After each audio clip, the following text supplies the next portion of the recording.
Hello and welcome to News Morning here on New Day on TV3. My name is Beatrice, coming up in the next few minutes.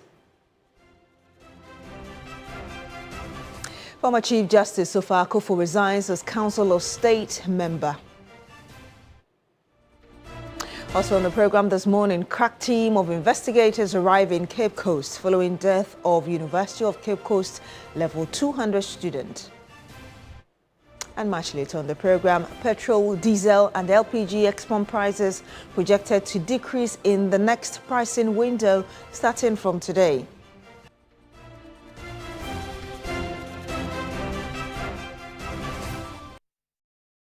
My name is Beatrice. Thank you very much for joining us on the program this morning. Now, multiple sources have confirmed that the former Chief Justice Sofa Akufo has resigned from her position as Council of State member, ending her tenure on the Presidential Advisory Body. Now, the Sofa Akufo, who served as Chief Justice from 2017 to 2020, is said to have tendered in her resignation last year and has not attended any meetings of the Council of State since then. Circumstances surrounding her resignation are still not clear, and there has been no official announcement regarding her replacement.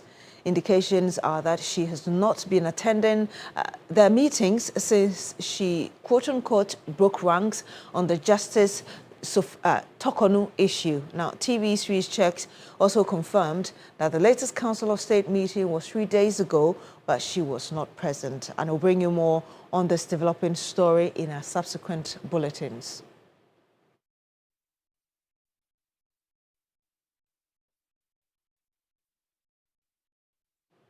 In other news, the Inspector General of Police, Christian Tetoyono, has deployed a special team of experienced investigators and intelligence officers to the central region to support investigations into the death of 20-year-old University of Cape Coast student Avenue Innocentia.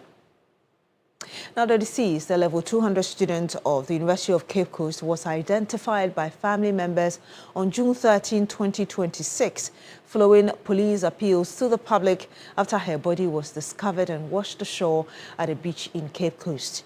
Police says a careful examination of the body in the presence of family members revealed no visible signs of physical injury.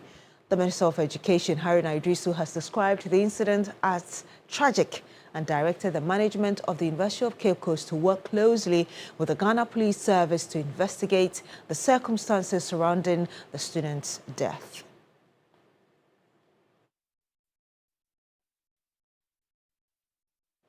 An Accra High Court will today rule on an application by Andiapia Kubi, lawyer for the NPP Ashanti Regional Chairman Bernard Enchibuosiako, also known as Chairman Wuntumi, and Akonta Mining Limited, seeking leave to withdraw his legal services to his clients. The motion seeks an order of the court permitting him to cease acting for the first and third accused persons in an ongoing Akonta Mining Limited criminal trial. But the Attorney General on Friday filed a preliminary legal objection seeking to block the defense lawyer on grounds of jurisdiction, capacity and standing. The Attorney General's office argues that the application raises fundamental legal questions that must first be resolved before the court can consider granting leave for counsel to withdraw. Meanwhile, Andiapia Kubi on Saturday said that he has not been served any objection notice. Of course, we'll bring. I have filed this application for leave to withdraw my legal services to my clients, and it's coming on. So I think that my reasons for this decision is embedded in the affidavit in support. You have just told me that the state has filed affidavit in opposition. You haven't seen? I have not been served, or okay. I have not seen. And if I do, I see it and I go to the court, I will address it. I will respond to the issues they are raising therein. But I think that I have a right at any point in time to withdraw services that I offer to anybody. Sometimes even at court, if I'm in contract and I cannot continue the contract, and that brings in reparation or restitution, the decision to withdraw, I think I can enjoy that, and this is what I have done. Petrol, diesel and LPG export prices are projected to decrease in the next pricing window starting from today. The expected reductions are largely driven by the steepest fall in international product market prices recorded since the beginning of 2026. Ghana's fuel market remains heavily dependent on global crude oil trends and the cedi's performance against major trading currencies. Here's Dr. Riverson Opon, Chief Executive Officer of the Association of Oil Marketing Companies, speaking on the development earlier. For the past 3 windows, the chamber has realized decrease in crude oil prices globally due to international benchmark prices being released, meeting the demand even for the summer. Even though the cedi depreciated by a percentage, diesel and petrol in terms of price decreased significantly. You could also realize that petrol increased in the last window, and even though it was supposed to decrease. So that's why the percentage of decrease for petrol is really high as compared to diesel. And also because as most of you know, the government relief for diesel has also been terminated. So that's where we are today. In terms of numbers, indeed, well, I mean, depending on where you buy your fuel from, be an OMC or even a consumer, we're expecting 7 to 9% decrease in petrol, an average of 0.9% in diesel, and then also 0.3% in LPG. The Chief Executive of the Land Use and Spatial Planning Authority, Dr. Kwadwo Yeboah, says the critical issue is the ineffectiveness of assemblies to enforce planning laws, a situation that is leading to indiscriminate siting of buildings on waterways and thereby causing flooding in major cities. He spoke earlier on Hot Issues. If you look at the Special Planning Committee at the assembly level, the chiefs have representative. The indication is that every development activity or every special planning issue that they will discuss, the chief should be aware of it. But the law is very clear, but we are not enforcing them. Because the law says that if you have a land, you don't have the right to determine its use. It is the government, and here we are talking about the assemblies. They determine the use in collaboration with you, the landowners, and all the critical stakeholders. Right. So the law says that if a plan has not been prepared to guide the growth and development within an area, you don't have the mandate to allocate it for any development. Critical issue is especially the peripheral areas where the plans are not there, but they are issuing permit.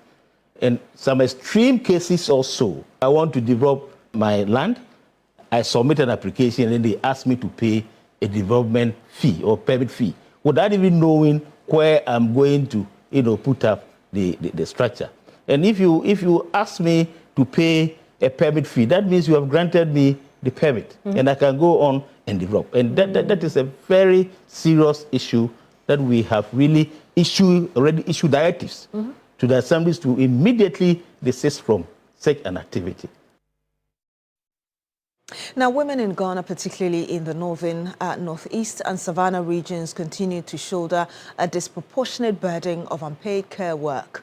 A recent research under the United for Care Sensitive Approaches to Rights and Empowerment project has revealed. Now, the findings also show that women consistently perform more unpaid care work than men. Unpaid care work includes direct care activities such as child care and caring for the elderly, as well as indirect care work like cooking and other household responsibilities. Researchers have found that women consistently perform more unpaid care work than men across all age groups. The disparity is most pronounced among adults aged 19 to 49 years, a demographic that is actively involved in both income-generating activities and family caregiving responsibilities. These findings were presented at the National Dissemination Workshop organized by the Network for Women's Rights in Ghana, NetRight. The situation is particularly severe in the Savannah, Northeast and Northern regions. Head of Secretariat at NetRight, Patricia Blankson Akakbu, attributed the trend largely to deeply entrenched gender norms and societal expectations. As NetRight, we have consistently worked to bring attention to these structural inequalities. Our engagement in the UK project builds on years of advocacy to ensure that gender dimensions of policy and economic systems are not only acknowledged, but addressed in meaningful and transformative ways. With the study showing marriage significantly increases the amount of unpaid care work undertaken by women while reducing the burden on men, project director for the UK program at Alinea International, Ellen Floyd, called for stronger policy interventions to address the imbalance. The report is intended as a technical document, but as a practical resource as well for dialogue between public institutions in Ghana, civil society, and development actors. In that spirit, it invites collective reflection on how stronger data, responsive policy, and coordinated action can help advance more equitable outcomes for households, communities, and the country as a whole. I can see we are sharing the care. Now, as the morning rush hour builds along some of Accra's busiest highways, a disturbing reality unfolds before the eyes of thousands of motorists. Instead of being under the care of adults, children as young as 2 years are balancing goods on their heads, desperately chasing customers. Joseph Armstrong has been monitoring the situation and has filed this report for us. The traffic light turns red. Within seconds, thousands of hawkers flood the road. Among them are children, some barely old enough to attend kindergarten, carrying shoe polish, tissues, paper dusters, plantain chips, handkerchiefs, and other assorted items. They move from one vehicle to another in search of a sale before the traffic light turns green again. Others go as far as cleaning vehicle windscreens and the legs of motor riders. I gave him money because what he's doing right now, in fact, I really appreciate it. You appreciate that the underage child is on a highway cleaning people's legs? Yeah, that's why I've given him that money. To encourage him to keep doing it? Yeah. You want to encourage him? Yeah, I just want to encourage him to keep on doing good to people. For many commuters using the Mema Camp stretch, the 37 military hospital intersection and the Operbia enclave, these scenes has become a daily occurrence. I just sacked one from my side right now. Looking at the situation, I think the government needs to take precaution on that and make sure that if they can get them so either home for them for a training, or because you can see it is very bad. If it happens that there's an accident, you see this thing is going to be it's going to cost the nation a lot. But beyond the hassle lies a worrying reality. Many of these children are between the ages of 2 and 10 years. Some are accompanied by older siblings, while others appear to be under little or no adult supervision. Road safety experts warned that these children face the constant risk of being knocked down by speeding vehicles, with drivers often distracted and traffic conditions changing abruptly. A single mistake could result in tragedy. Some adult hawkers along the Mema Camp Road told the news team that children are knocked down almost every day. Sometimes car used to knock them. It's true, I've seen some before. They sleep there and they break. Car bomb dey bia. Ebi kura car bomb 37. Ye hu pa ye hu ha dey bia, omo ye efin su ka ho. Enu tin na soldier for no so omo pa mo ye no. Beyond the physical dangers, child protection advocates say prolonged exposure to street life makes children vulnerable to abuse, exploitation, trafficking, and criminal influence. According to the child welfare experts, poverty, unemployment, migration from rural communities, and weak enforcement of child protection laws remain some of the major drivers of child hawking. For some families, every sale made by a child contributes directly to household income. However, experts insist that economic hardship should never come at the expense of a child's safety education, and overall well-being. People are also taking advantage of the children. There was this girl that we were monitoring at Accra Mall area for a period of, I think, a year, before we realized the girl wasn't on the street again, and as to the whereabouts, we couldn't trace that. And that, for me, because the environment is so unrestricted, people tend to take advantage of them. Motorists express concern about the increasing number of children on the roads. Many fear that unless urgent attention is taken, more children could lose their lives in preventable road accidents. We have used the ad hoc approach in dealing with this matter. At a point, we had the Ghana Police Service coming in to do the rescue. At a point, we had the Ghana Immigration Service coming in to do that on the basis of their illegal immigrant. If you look at the whole thing, you cannot guarantee the future of these children. The Children's Act and other child protection regulations prohibit exploitative child labor and place responsibility on parents, guardians, and the state to protect children from hazardous work environment. Yet enforcement remains a challenge. Stakeholders believe the solution requires a coordinated response involving government agencies, local assemblies, security services, schools, traditional authorities, and civil society organizations. The sight of children dodging moving vehicles to earn a few cedis may invoke sympathy, but experts say sympathy alone is not enough. Protecting these children will require decisive action, stronger law enforcement, and a collective commitment to ensuring that every child is in school and safe, not risking their lives on the highways of Accra.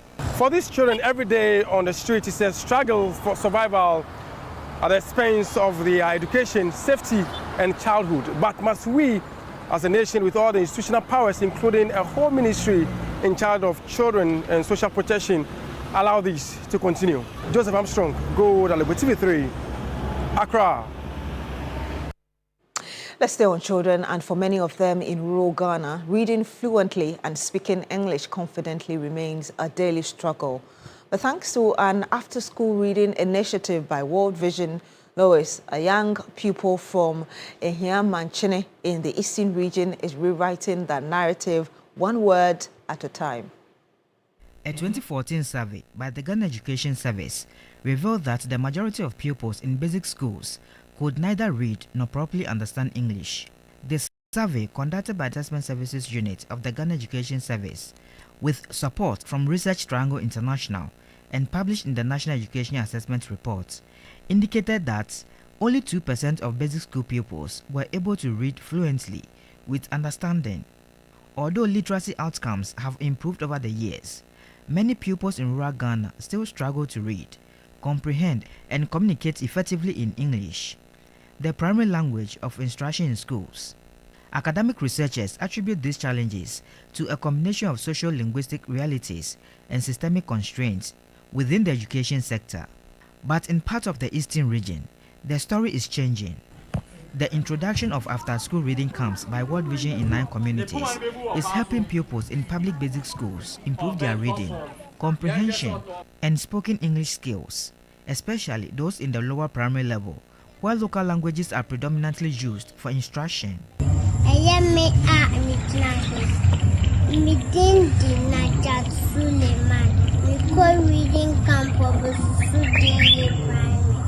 One beneficiary is Lois, a Class 2 pupil from Ehiamanchene in the Fantiakwa North District.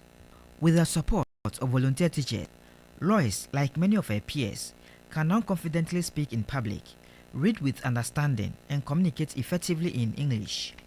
Her progress earned her the opportunity to represent her community reading camp at a World Vision Literacy Contest featuring a spelling bee and a reading competition. Trees help us to get rainfall, which farmers need for their crops to grow faster. They keep our environment cool, and they take carbon dioxide out of the air we breathe. Before the contest, I spoke with her. When we go to reading camp and when we close, they give us storybooks. Because of that, I know how to read Dangbe books well now. In our class, I was the best person. Although her camp did not win the competition, Lois is excited about the experience and the opportunity to challenge herself. She believes reading is the foundation of knowledge and personal growth. World Vision Area Program Manager Felix Afeti says the initiative is helping transform the lives of children in underserved communities. Our major focus is to see our children being transformed into great adults and contribute their quota to society. So we are very much interested in addressing the gaps, educational gaps, and investing in the lives of these children so that they can be well built into the future I want to see for them. So as you rightly said, I mean, for our 2025 technical program evaluation report, we've seen a lot of improvements in the educational indicators. David Nyakun, a volunteer teacher, has played a key role in mentoring pupils and supporting their academic development. You know, in the rural areas, reading is a challenge to them. But when World Vision started this program, as we have been taking the children through, gradually they have started grabbing the reading. And for now, the children are doing well. They are doing very great. Or it is voluntary for the love of the kids. As Ghana continues its quest to improve literacy outcomes, stories like that of Lois demonstrate the impact targeted community interventions can have on a child's future. For these young learners, the after-school reading camps are doing more than improving reading skills. They are opening doors to confidence, opportunity, and a brighter future. Stanley Niblo, TV3 News, Eastern Region. A brighter future indeed for them. Well, that's it for News Morning here on New Day on TV3. My name is Beatrice Seru. Thank you very much for joining us on the program. Do continue with us on New Day.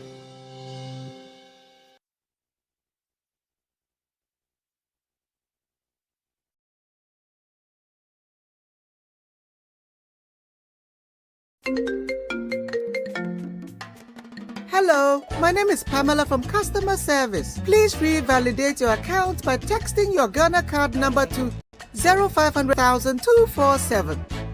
Hey, Abili, wabadim.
Hoping that it was wrong information, Yeah. but unfortunately it was confirmed Yeah. that she has passed. And so that's what I'm saying, that we may be playing that it's a beautiful day, but Yeah. for the people who've known Sadia, for the people who are family and friends to her, and Yeah. for the Miss Malaika fraternity as well, because she's one of, the graduates of Miss Malaika Ghana, this is very sad news. Yeah. And I can just imagine what her mom especially is going Yeah. through at this point. And so, Mom, take heart. It's not easy.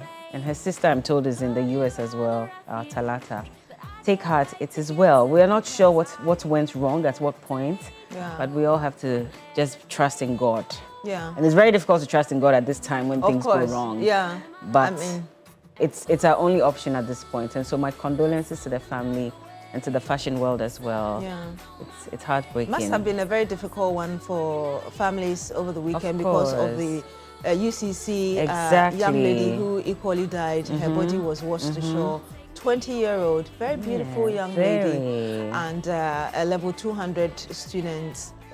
What we understand is that the IGP has already sent a team to go there. And over the weekend, including yesterday, I was monitoring social media. It looks like people think there could be foul play somewhere.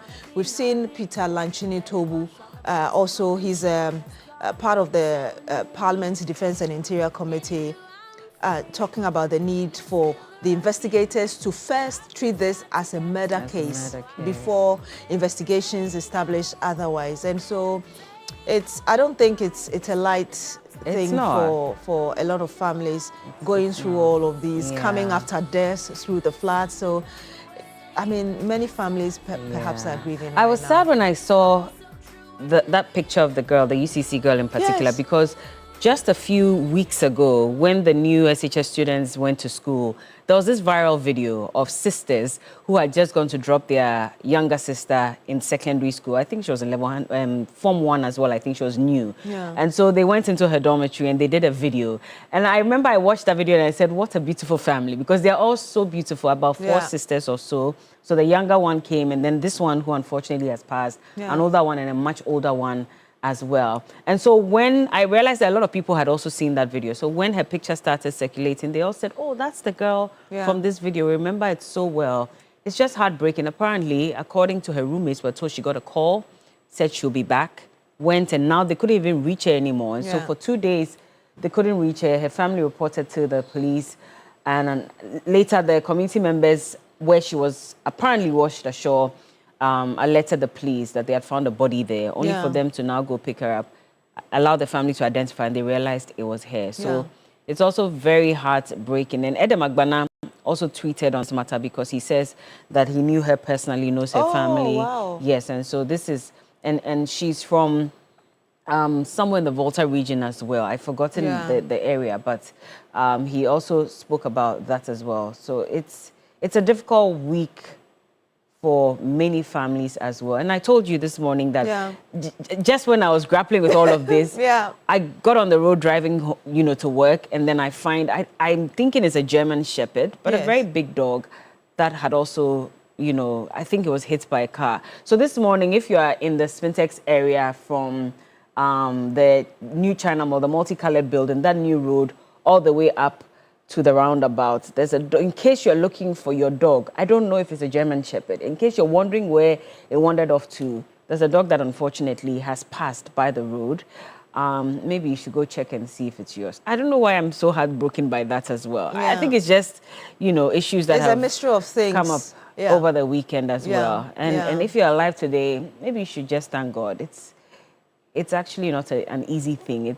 You're not alive because you're more beautiful or more important than the next person. It's just the grace of God that's keeping you alive. So remember to say thank you to God before you step out today. And be grateful for the very little things. Of course. I've heard people say that a number of people are worried about so many things, but what you forget is the very breath in you.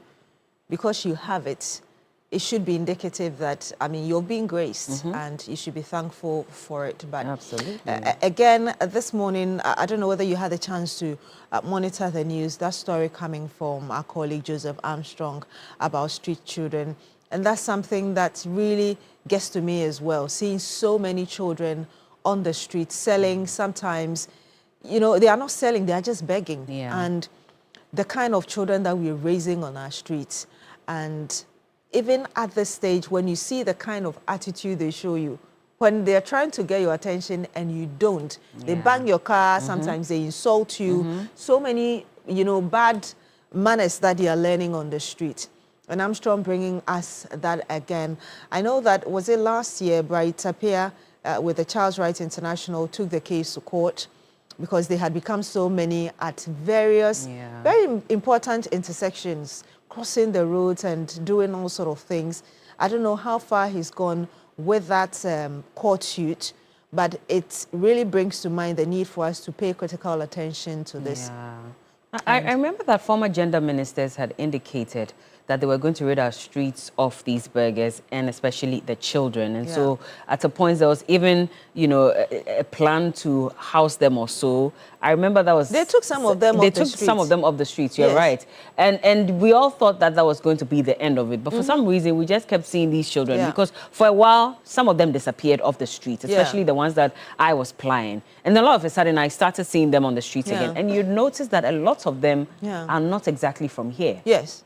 So these are families that have traveled across the border from other places. Chad, I'm hearing, you know, has a lot of their people here on the streets as well. And for me, what breaks my heart is the fact that you see the mother sitting down somewhere or a father sitting down, very relaxed, and allowing the child to go and beg on the street. It's very dangerous. Yes. You know, sometimes they go through the vehicles when it's green and vehicles are trying to speed off. And you're wondering why a parent would sit down and allow their child to be the one begging. But you know, that parent and those children were brought in by somebody. And I think that what we have failed to do is to identify the networks that are behind these. No, I don't think we have failed to identify it. I think so we're aware. I think our them? security agencies are aware of them. Why aren't we dealing with them then? As to why, I don't know. Because we've heard over and over again that especially around the 37 area, apparently in there somewhere there's, what do you call it? There's a group of people who send these kids out to go and beg. And at the end of the day, they have to go back and account for whatever it is that they've collected. And this is an open secret. Anybody around that area will tell you. I've gone to interact with some of the kids there before. And you ask them why they would not go home. And they'll tell you that, unfortunately, you know, first of all, they say they are not happy or they are lost. But there's also someone somewhere who's monitoring them. Of course. So even when you're trying to help them, they are scared because they don't want to be hurt by that person who's monitoring them. And at the end of the day, they have to go and account. We can't say that our security agencies don't know this. They do. Why they're not attacking the issue head on is what I don't understand. So then in why the long we have term, these kids on the roads as well. Especially as well, we have mothers who carry babies at their back. Sometimes I suspect that the child is not for the mother, but they're only using that to also speak to your conscience and your emotions. Oh, I mean, so that you can release something because she'll tell you, oh, that's my baby. My baby hasn't eaten. I see that a lot. I've seen people who have said that. I've seen this woman with this baby before. Then I saw the same baby at another traffic light with another woman. So they use these babies to lure us into giving them something. And all that has to be addressed. I mean, I saw a woman around the hotel around Shiashi. That's the African Region Hotel, just on that area.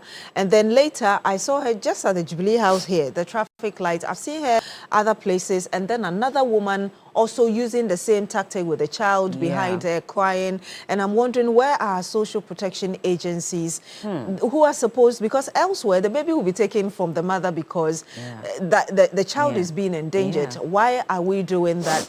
And you know, there was an incident that actually broke my heart.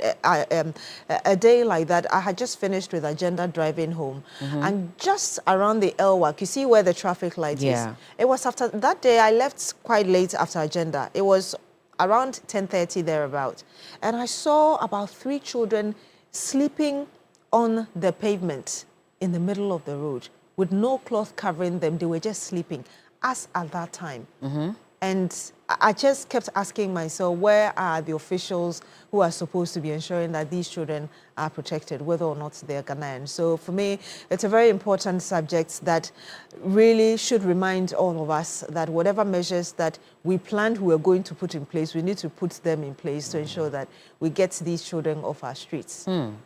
Social protection, it's a big issue here in this country as well. In fact, when you check the news, on the 17th of May, we're told that the Ghana Immigration Service swept some streets of Accra of professional beggars of foreign nationalities in a massive exercise that sought to end the spectacle and break possible criminal networks. So the officials rounded up at least 2,241 people, 1,332 of them classified as children, who have made begging for alms their main source of livelihood in the capital. It was a sudden swoop. It surprised even the public as motorists and bystanders held their breath watching the smooth collection of these beggars. It was from the Kaneshi market to Sabonzongo, Latebio Koshi, Nima, Bosokai, Obechibi, Lamte roundabouts. Those are the areas where they picked up some of these children and the adults as well. And they were seeking to repatriate undocumented foreign nationals humanely and disrupt criminal networks as well. We were hoping that it will go, it would go round. And I remember that, especially, is it Spanner Junction? No, not Spanner, after Spanner. You know the traffic lights at the Ghana Standards Authority? Yes, so if you're coming from Lagos Avenue, and you're trying to get back to that's the Shiashi area, right? So remember that stretch as well used to have a lot of boys. They still do. I haven't used it in a while. For a while they disappeared. But it's been a while I used that stretch, and I used to get very scared driving along that road because they literally mob you. Especially when they recognize you're in trouble. Because then they can tell that you are the one that's on TV. Why are you not giving them money? And they're literally on your car until it's... So I'm always praying when I get there because I'm like, I hope it's green soon. They're still sometimes there. I want to help so bad, but I can't trust. There are like 10 boys who are literally on your vehicle. What if you roll down and one of them decides to do something? So it's very scary. I thought they had left. You're saying that you've seen them recently. I mean, 2 weeks ago, I was driving to church and it was light out. I saw about 7 of them with leaves and branches of trees, just trying to direct the traffic and forcibly demanding money from everybody and saying, now we've made the way for you, just give us something before you go. And so we really need to look at this. We really need to look at this, Anyway, good morning, by the way. Yes, we're ranting. Our rant and bant, our own version of it is here. But what do you also make of the situation? And there's a lot to talk about this morning. Of course, the World Cup has started. And so we're expecting Ghana to play its first game on Wednesday against Panama in Canada. It's quite unfortunate, however, that Thomas Partey has been denied a visa into Canada. And they said it's according to their immigration laws and, of course, their laws in the country as well, because if you're facing any form of allegation or you have any issue in court, that could affect your visa application according to them. The Foreign Affairs Ministry has threatened to sue if they don't, turn around that visa ban on him as well. And so let's see how that goes. But for me, it's more even about the FIFA officials. And so in this case, can they get involved one way or the other? Clearly they can't because you remember when the Somalian referee was not also allowed to enter the US, and then the president of FIFA came out and said that there's not much they can do about. So I guess they cannot interfere in this. But there's another leg of the conversation where people think that the GFA officials and the sports fraternity here should be blamed for it because they were very much aware of some of these issues. And so the moment they made a decision to add Partey to the team, did they initiate some conversations and discussions, maybe with the Canadian government, to see how best they can address this issue? But if they already have a law that says no matter who you are, if you have a court issue or you have any allegations you're facing, you cannot enter their country, I don't know how far that would have gone. I love the counterbit from the US. And the explanation being that as long as this is an allegation and he has not been proven guilty, we think that it is only right for him to participate in all games in the United States of America. So, that statement you referred to, issued by Samuel Okudzeto-Ablako, I saw it on his social media pages as well, was very clear that the government of Ghana would use all means to ensure that this decision is reversed, and it's in the best interest of Thomas Partey and Ghana as well, as we look forward to participating fully in this game. And he's a very critical player for this team, for this World Cup. He's manning our midfield, is he not? So we need him there. But I like that he was still in high spirits. I mean, right after the news broke, I was impressed. The day after was his birthday. And over the weekend, he's been jamming and singing. I saw Black Sherif visit them at camp as well, and they were all dancing and singing. So it must be very difficult for him at this point. It's not easy, and you constantly have the cameras on you. Yes. So even if you're breaking on the inside, you cannot show that weakness to the public. Yeah. Because 32 million or more Ghanaians are relying on you, especially, and the rest of the team, to make it through the first round. So I've been very impressed that you have to try and maintain that level of confidence and goodwill as well. He's had this case going on for some time, and for him to express his willingness to be part of this and to know that he would have that emotional stability to play, that alone for me is quite impressive. So, well, I look forward to what the Foreign Affairs Minister, together with his team, will be able to do to ensure that this issue is dealt with and he's able to participate fully in this game. Yes, but I look forward to the game with Panama on Wednesday. I'm looking forward to the England game, actually. Yes, that's tonight, right? But I'm worried. So yesterday, Germany played Curacao and they scored 7-1. So I was looking at it, I was like, hey, Raddy, I know Curacao is like a small team from a very small country, you know, so I guess maybe not much was expected of them. Yeah. When I saw their style of play, I was like, oh my God, this was Ghana against Germany. This is how they probably would have massacred us on the pitch. I pray it doesn't happen. We played Germany before, which was one of the reasons we had the former coach sacked, because of how they... You know, they didn't treat us nicely. That's 7-1. I was very worried. So, Charlie, guys, we have hope in you. So please, don't let them embarrass us like this. Yeah. Fight with all your minds. Yesterday, La Côte d'Ivoire is the first African country that has actually won its game because they played against Ecuador and they won 1-0. So I was happy. I was like, okay, if La Côte d'Ivoire has been able to do it, then Black Stars, we're relying on you. We're relying on Senegal as well. You guys should make it happen for us. So fingers crossed. Let's see how it goes. But of course, we'll discuss that during the sports segment as well. This morning, we're told that Council of State member, former Chief Justice Sophia Akufo, has unfortunately resigned from the Council of State. In fact, she sent a letter last year and has not attended any meeting ever since then. And that comes not too long after she also voiced her disquiet about the way the former Chief Justice was removed from office as well. So we're told that after that period, she sent her letter. She has not been to any meeting. In fact, there was a meeting not too long ago as well. She was visibly absent. And so now it's official.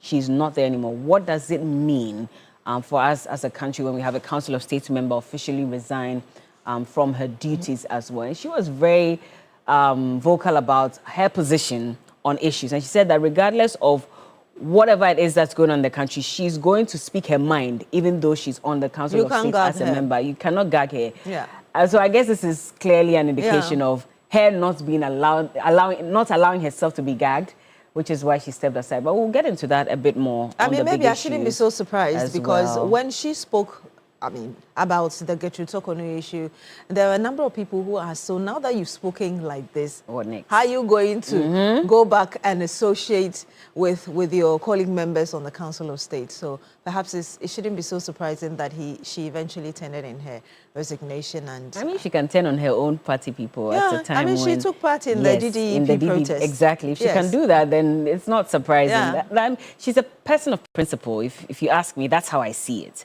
Because you clearly see that she went against her own people when things weren't going great for older folks in the country. And now on this matter as well, she stood her grounds and said, I don't care what excuses you give. I think that how you removed her was wrong. And so as a result, I'm not taking part in this anymore, in this government anymore. So we'll borrow into this issue a lot more on the big issues as well. Our guests will be joining us. And of course, for this morning, we'll be speaking on the matter concerning children who are begging along the streets. What are security agencies doing about it? What is the gender ministry also doing about it? In fact, what's their plan at this point with regards to that? Because we still see a lot more children. In fact, even in East Legon, airports, everywhere, you see them there, literally. And I'm worried more about the airport because, you know, when we have visitors, that's their first point of call into the country. And the first thing they see...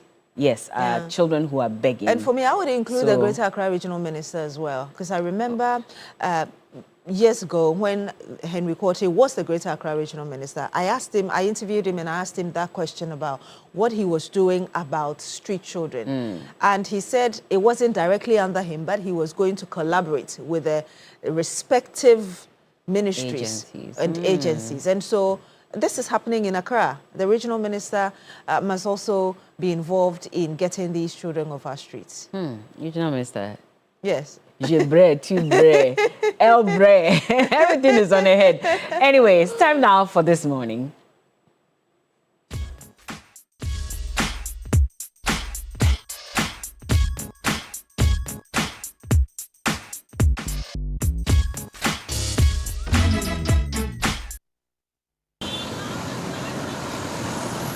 The traffic light turns red. Within seconds, thousands of hawkers flood the road. Among them are children, some barely old enough to attend kindergarten, carrying shoe polish, tissues, paper dusters, plantain chips, handkerchiefs, and other assorted items. They move from one vehicle to another in search of a sale before the traffic light turns green again. Others go as far as cleaning vehicle windscreens and the legs of motor riders. I gave him money because what he's doing right now, in fact, I really appreciate it.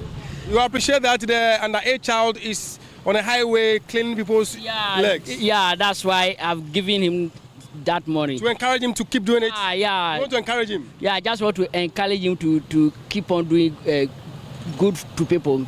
For many commuters using the Mema Camp stretch, the 37 Military Hospital intersection and the Opebia Enclave, these scenes has become a daily occurrence. I just sacked one from my side right now.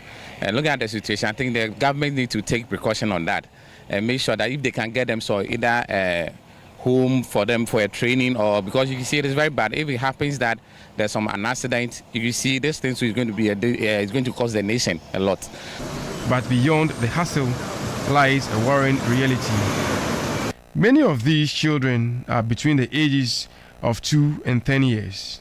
Some are accompanied by older siblings, while others appear to be under little or no adult supervision. Road safety experts warned that these children face the constant risk of being knocked down by speeding vehicles, with drivers often distracted and traffic conditions changing abruptly. A single mistake could result in tragedy. Some adult hawkers along the Mema Camp Road told the news team that children are knocked down almost every day. Sometimes car used to knock them. It's true, I've seen some before. They sleep there and they break. Car bomb de bia. E bi kura car bomb 37. Ye hu pa ye hu ha de bia mu ye fin su ka ho. Enu ti na soldier for no so mu pa mu ye no. Beyond the physical dangers, child protection advocates say prolonged exposure to street life makes children vulnerable to abuse, exploitation, trafficking, and criminal influence. According to the child welfare experts, poverty, unemployment, migration from rural communities, and weak enforcement of child protection laws remain some of the major drivers of child hawking. For some families, every sale made by a child contributes directly to household income. However, experts insist that economic hardship should never come at the expense of a child's safety, education, and overall well-being. People are also taking advantage of the children. There was this girl that we were monitoring at Accra Mall area for a period of, I think, a year, before we realized the girl wasn't on the street again, and as to the whereabouts, we couldn't trace that. And that, for me, because the environment is so unrestricted, people tend to take advantage of them. Motorists express concern about the increasing number of children on the roads.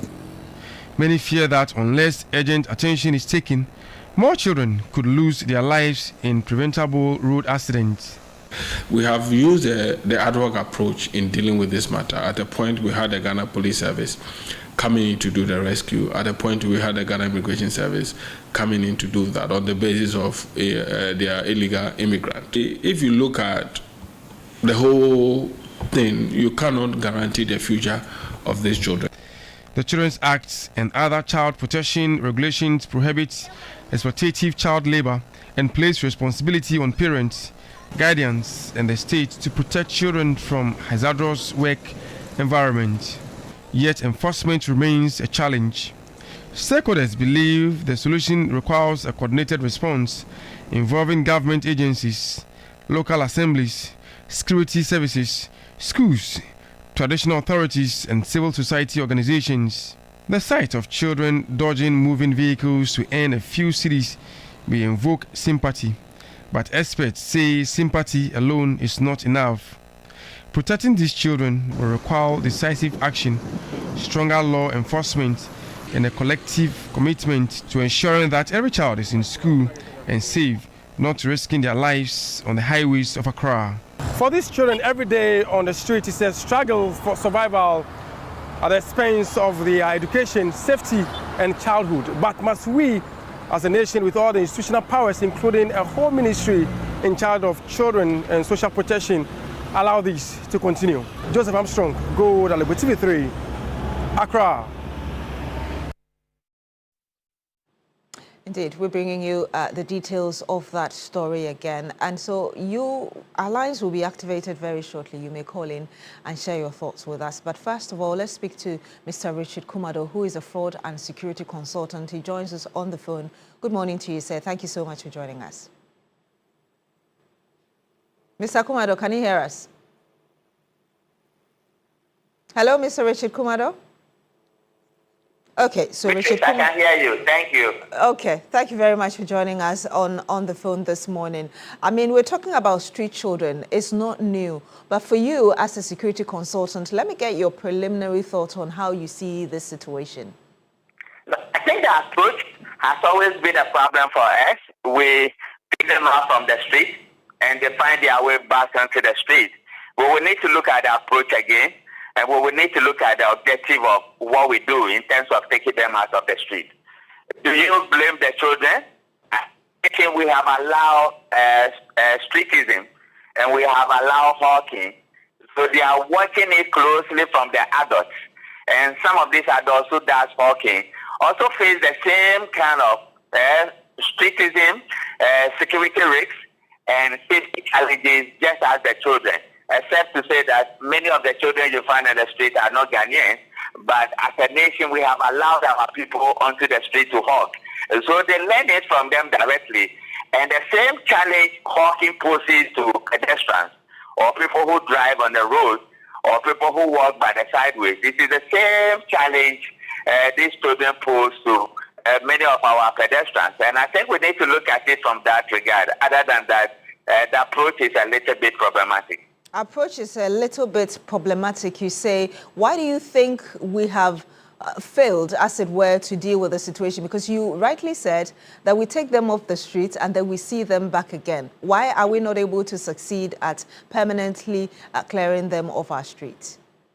So there are two ways of doing it, or there are two categories. If these are Ghanaians, then you will need to look at the welfare system and why we allow them into the street, and why the Ministry of Gender and Women do not have the capacity to put them into the welfare system, where the state will take care of them and they'll have their basic education so that tomorrow they don't become a major danger or these menace do not infest into criminality at the highest level because their childhood was taken away from them and they missed the opportunity of going to school.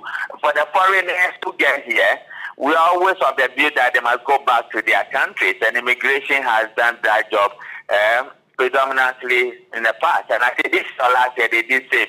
But we need to work with the embassies and make sure that these children would need to go back to where they came from, and their parents must be made to go or pay a fee or a penalty. We have always said that let Muslims go to the mosque to beg, and let Christians go to the churches to beg. We have not been able to deal with it effectively from the district assembly point of view, that the DCEs must take charge of these activities. The MCEs must be leading the charge and not the police or the military who does it occasionally. We need to look at that side again because we have worked with Brighter Appear for many, many years, for almost close to 2 decades. If you look at the threat streetism brings, the human trafficking, the child trafficking, and many of the dangers we find ourselves in as people who work within this area, you can see that it's a little bit more than what they are talking about on TV. It goes deeper down there, and we will need to look at it from that regard. If we do so, then we are going to take them out of the street permanently. But to the extent that they keep coming, it means that we need to look at the approach again. I'm glad you talk about the potential implication for us. What do you see as a security expert? And already, have we even seen any negative impact of this in terms of criminality already? They use them for all manner of sexual crime activities.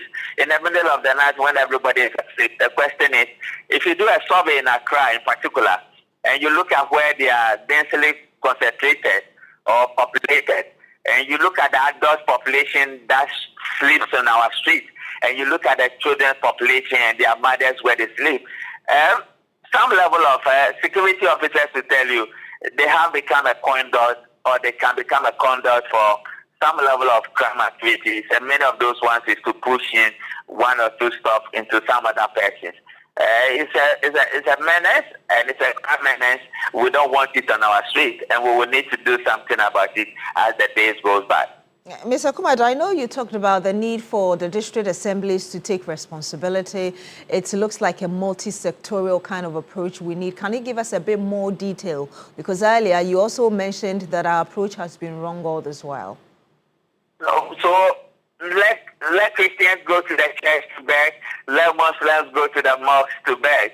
If they do so, and we are promoting begging, then it can be done in a manner that do not degenerate or overflow into the streets.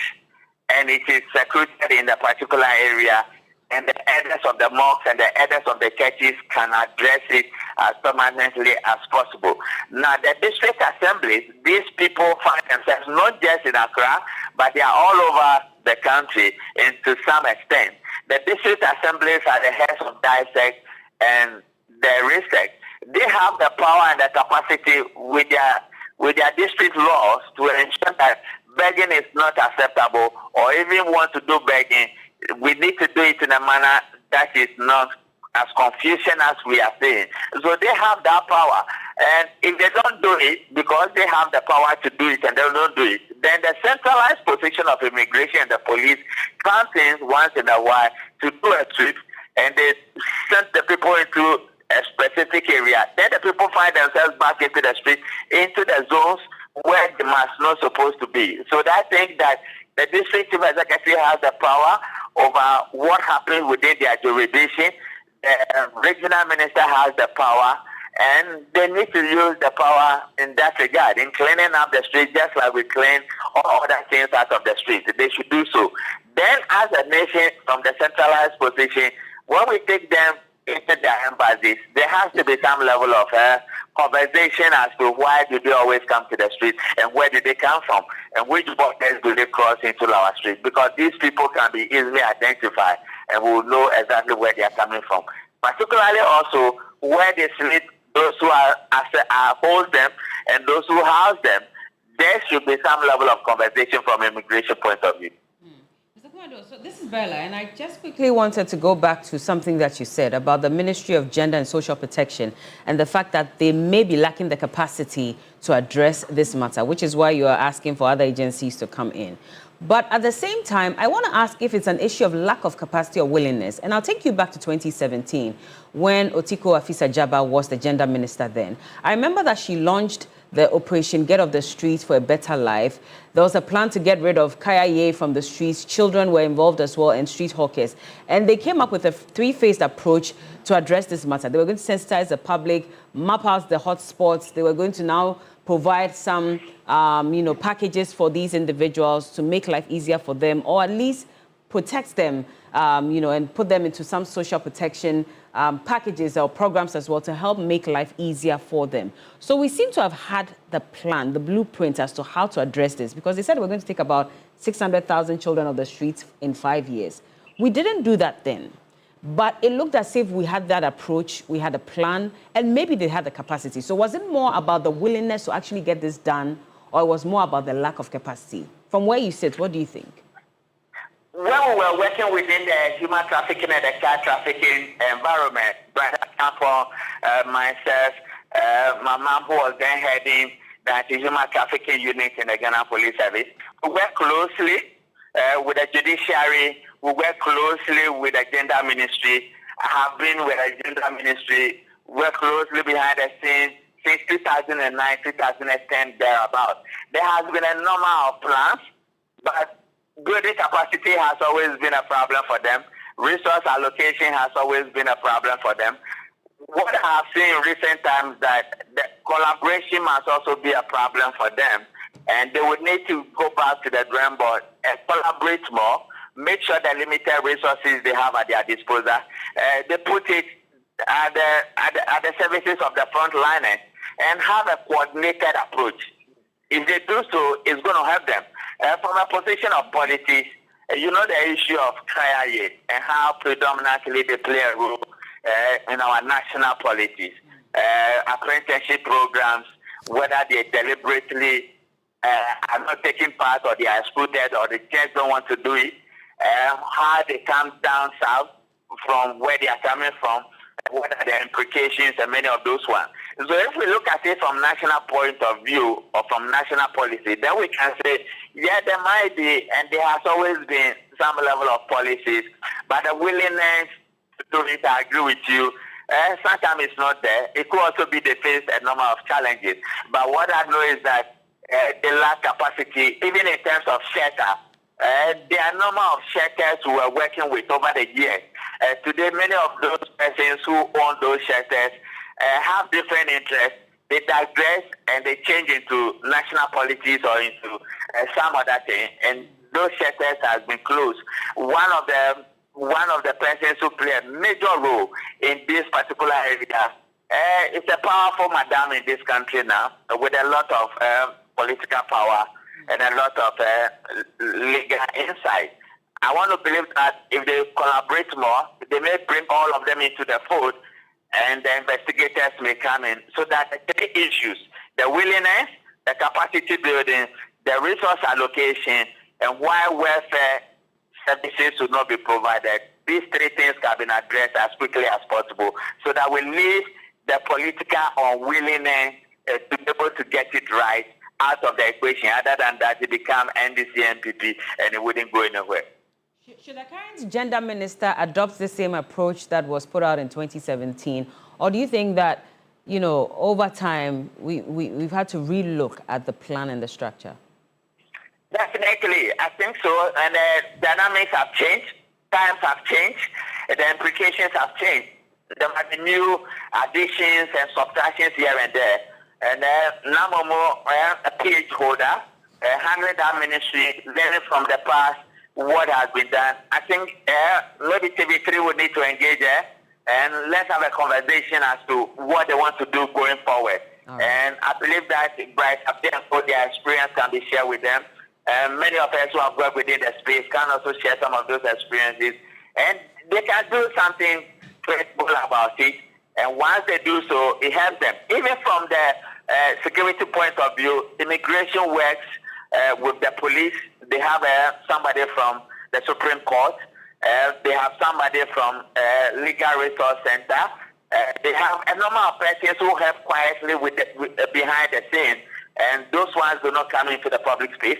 And it also makes sure that it kills the criminals who take advantage of some of these vulnerabilities of these children. Prosecutions are achieved, some are dispatched to their countries, some pay fines, and some go to prison. If they do so, then they might be serving deterrence as well, whilst they are addressing the socio-cultural issues and the economic culture issues and the crime issues and the vulnerabilities of these children and why they have to be taken out of the street. Mr. Kumado, Beatrice here again. In the meantime, immediate to medium term, what do you expect to be done? Steps taken? Okay, so number one, immigration and the police must come into the fore again. They have to take some level of authority from the Justice Department and the Gender Ministry. These four people must come into the street again and make sure they clear them out of the street. The non-ones, our own, will have to be sent to our own. The ones that are not our own, they can liaise with the embassies. But above all, in doing so, there has to be a plan that they don't take them out and they come back to the street in the next 3 to 4 to 5 days. We are not just talking about children, but if you go within Accra, from January to somewhere April, when we did a survey of the greater Accra, you can see that adults are sleeping in the streets. And it's not just too good. It can lead to all manner of things that can become conflict and used against the state in terms of stability and capacity. Thank you so much. We'll have to end it here. Mr. Rashid Kumado, he's a fraud and security consultant. Thank you so much for sharing your expertise with us. A number of you have already sent in your messages. Prince Henry Koforidia says, good morning, Queen Beatrice. The killers of Innocentia must not go unpunished. Very barbaric act. May her soul rest in peace. May God continue to protect us all, says Prince Henry Koforidia. There's also a message coming in from Mr. Stephen Penwa. Says, good morning, Beatrice and Bella.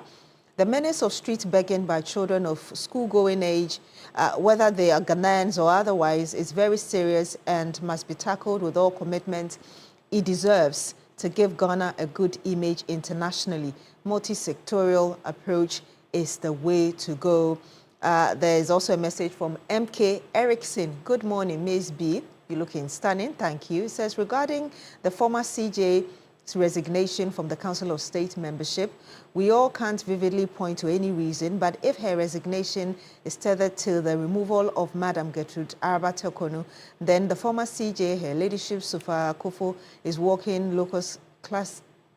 Okay, he says the same CJ who used the same Article 146 to ask Madam Charlotte Osei Esquire without blinking an eye can't erect on any moral high horse to sermonize against the same Article 146 by saying it lacks clarity and needs re-engineering.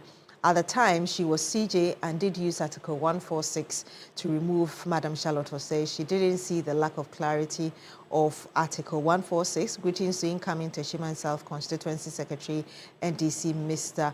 Douglas. And perhaps I can read 2 more. It said, this is coming from Mr. Simon Yen Wa in the Upper West region. It says, in fact, the menace of street begging, especially by children under the watch of security, is worrying. In Wa, for instance, you find beggars partnering the police at traffic light junctions. These beggars have even allocated themselves to various junctions. It is full, well-paid business. As it were, I wouldn't be surprised if the assembly start collecting taxes from them. So Mr. Simon Yen is telling us what happens in Wa, and I read this, and this is coming from Chachuchi Kata Jr. And he says, good morning, Beatrice Edu and Bella Mundi. It has been quite a long time. Okay, Beatrice. All right, thank you very much. So let me be quick to comment on the UCC student's death. It's quite unfortunate and a sad ending for such a beautiful soul. I'm happy to see my own Honorable MP, Peter Lanchini Tobu, MP for Wa West, calling for necessary authorities to be swift in their investigation. Well, Neo Dati says, good morning. You're being mischievous. He says, I thought free SHS was supposed to take these kids off the streets. Where did we go wrong? I wish everyone a blissful week. Thank you very much.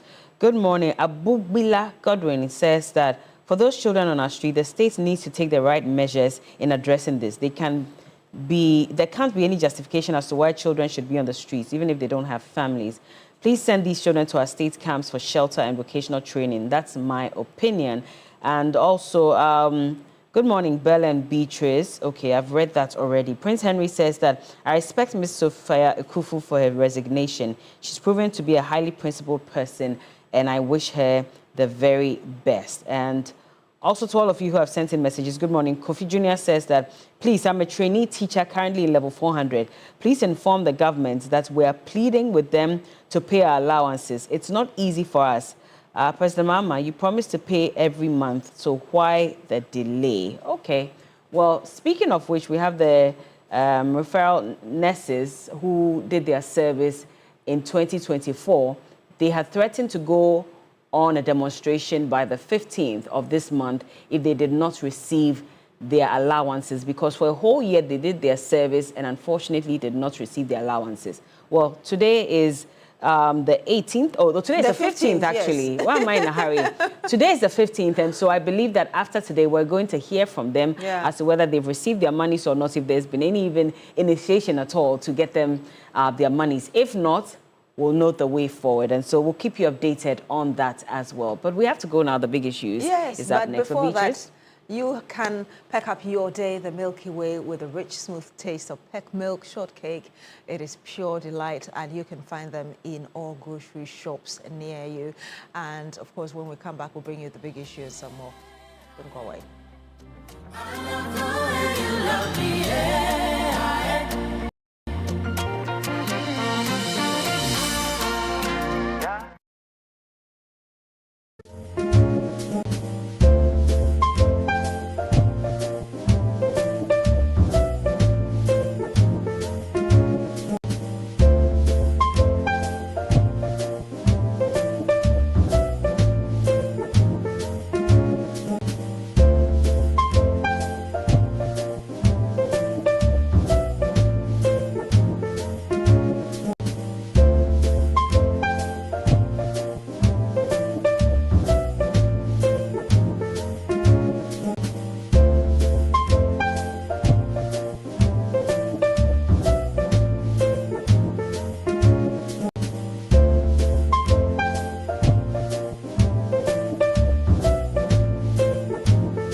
You're welcome. Yes, and it's time for the big issue on TV3 Newday. Good morning to you, and thank you for joining us. I hope you had a good weekend.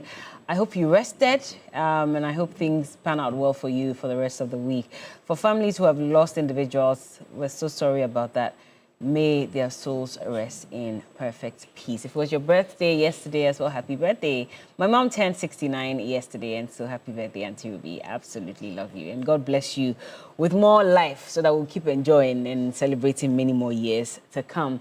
But it's time now for the big conversation on the big issue. And today we're taking a look at some very important topics. In fact, we'll quickly brush through the issue concerning Thomas Partey and the fact that as one of Ghana's main Black Star players that we're looking forward to see, he unfortunately will not be able to play Ghana's first game in the FIFA World Cup 2026 against Panama in Canada, and that's because he was denied visa. And according to Canada's immigration rules, if you're facing any trial, if you're in trial for any accusations or if you're facing any allegations, they relook at your visa application process, and in fact they have the sole authority to decide based on that whether they'll let you into the country or not. Our Foreign Affairs Ministry has initiated processes to see if that can be reversed. In fact, they have even threatened to file a lawsuit against Canada if they don't reverse this decision against Thomas Partey. And so we'll have that conversation on that as we look forward to Ghana's first game on Wednesday. Fingers crossed, hopefully, he would be able to join the boys in Canada for that game. He was in high spirits, by the way, as he celebrated his birthday over the weekend as well. And after that, we'll take a look at the resignation of former Chief Justice Sophia Ekufu from the Council of State. In fact, we're told that she resigned from the Council of State as far back as last year. She has not attended any meetings yet. We'll get into that conversation and get a better understanding of why that is happening and how that could impact the team that's supposed to advise the president on matters concerning governance in the country. And joining me in the studios this morning, right next to me, I have lawyer Andrew Appiah Dankwa. He's the Director of Legal Affairs for the United Party. It's good to see you. Yes, same here. How are you doing? Yeah, I'm doing great. Yeah, I'm good. Your suit is very sharp. I like it. I like it.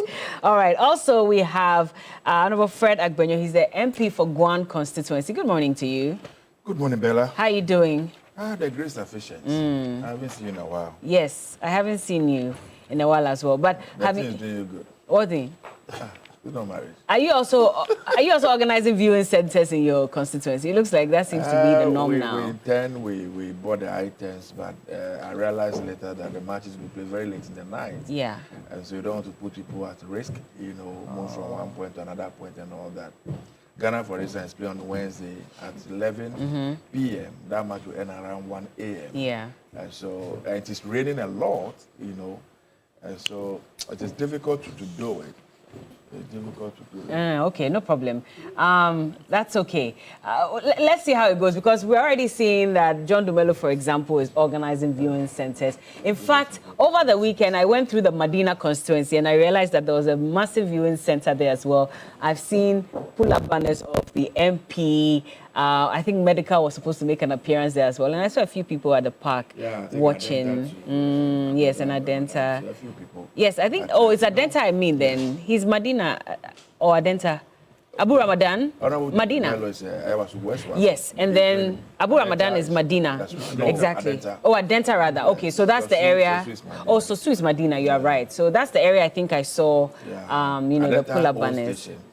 Is it the old station? You also saw that. It's a good initiative, at least. It helps to bring the people together, fraternize here and there. But as I said, it's easy to do maybe in Accra than those of us who live in the villages and all that. It's very, very difficult. Yeah. People have to travel now from one community to another community to congregate. Now, in which community are you going to do it? In which one are you living out? Yeah, it will also create that concern. So we encourage them to stay in their homes and watch. Okay. Well, also in the studios, we have Tutubwa. Well, sorry, forgive me. We have Kingsley Ofosu. He's the former CEO for the Ghana Monuments Board. Good morning. Good morning. How are you doing? I'm good. Are you also staying awake to watch the games? Sure. So you've barely slept, eh? Yeah. It is well. Yeah, it's quite unfortunate that we have to stay up that late. Different, yes. But it is well. Yesterday, I don't know if you watched the Cote d'Ivoire game. I did. I watched the first half, but the most thrilling one was the Japan. Yeah. You thought that was? I thought the interesting one was Germany and Curacao. No, the way they trashed them. It was expected, right? It was expected. So I think that there's going to be a bit of surprises in this World Cup. I think so. I If hope you we look get at good the way surprises. some of the underdogs are playing, and I expect that if Morocco is going to be a bit disciplined, they're going to go far in this tournament. If you look at the African countries, yeah. Well, I mean, they're already even focusing on organizing the World Cup and not African Cup. They said they're not going to be organizing African Cup of Nations or hosting the African Cup of Nations anymore. And that their next target is the World Cup. So they're in for the big win. So let's see how that goes. Yeah.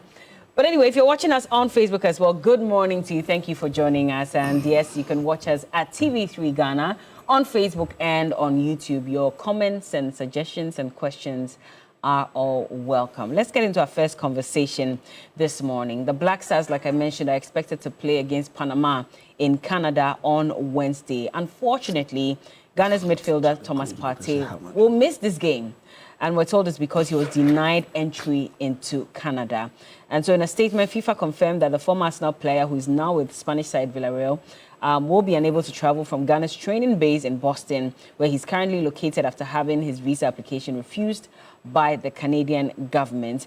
FIFA is not involved in the immigration processes of host countries, according to them, including the adjudication of visas. So the host government ultimately determines who receives a visa and who is admitted into the country. Now, if you look at the Canadian government websites as well, they have rules around visiting their country, and they're saying that if you've committed or you've been convicted of a crime, you may not be allowed into their country. I mean, Partey has pleaded not guilty to all charges. He's not been convicted. He's only awaiting trial. And so that's why, a lot of questions are being raised about this decision that's been made by Canada. In fact, Immigration, Refugees and Citizenship Canada said in a statement to BBC that Canada is proud to be a host country for the World Cup and is working to facilitate a successful event while maintaining the safety and security of Canadians. But how is this a security problem? They say every person seeking to come to Canada is assessed individually based on the facts available and the law that applies. The U.S., however, has indicated that as long as he's not been convicted, they have no reason for denying him entry into their country, which is why he was able to make it into the UK. But Ghana is protesting Canada's refusal. In fact, we've seen from the Foreign Affairs Ministry a statement that has been released, and they're asking that, first of all, they're describing the decision as high-handed and extremely unfair, and they say it was based on pending criminal proceedings in the UK that have not resulted in a conviction or judicial finding of guilt. And so they don't see why this should be happening to Thomas Partey. People have raised a lot of questions, but let me get my guest preliminary comments on this. Maybe I'll start with you, Honorable Fred Agbenyo. You can speak on this matter first of all. Do you agree that this is... Don't worry. I'll let you start and then I'll come to him. But that's fine. Let me start off by saying good morning to our cherished viewers, especially the good people of the Guan constituency. One of my executives, Fokoku from Sandrogo Bume. Today is his birthday. And so Fokoku, I wish you all the very best. And my friend Francis Kumi, I also wish you a happy birthday today.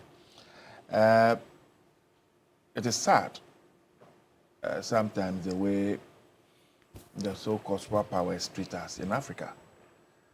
And they behave as though they are always doing us a favor, as though we don't matter in anything. And it's really, really, really pathetic, the decision of Canada not to allow Partey to enter into their country to participate in this event. An allegation has been made against a player. The player is in court. He has denied the allegations that were made against him. He's not been convicted of any crime. Even the UK government that is trying him, when we played a friendly match there recently, he was there to play. As a matter of fact, Partey even lives in UK. And so what right, what business has Canada got to say that because the man is in court, we will not allow him entry visa into our country?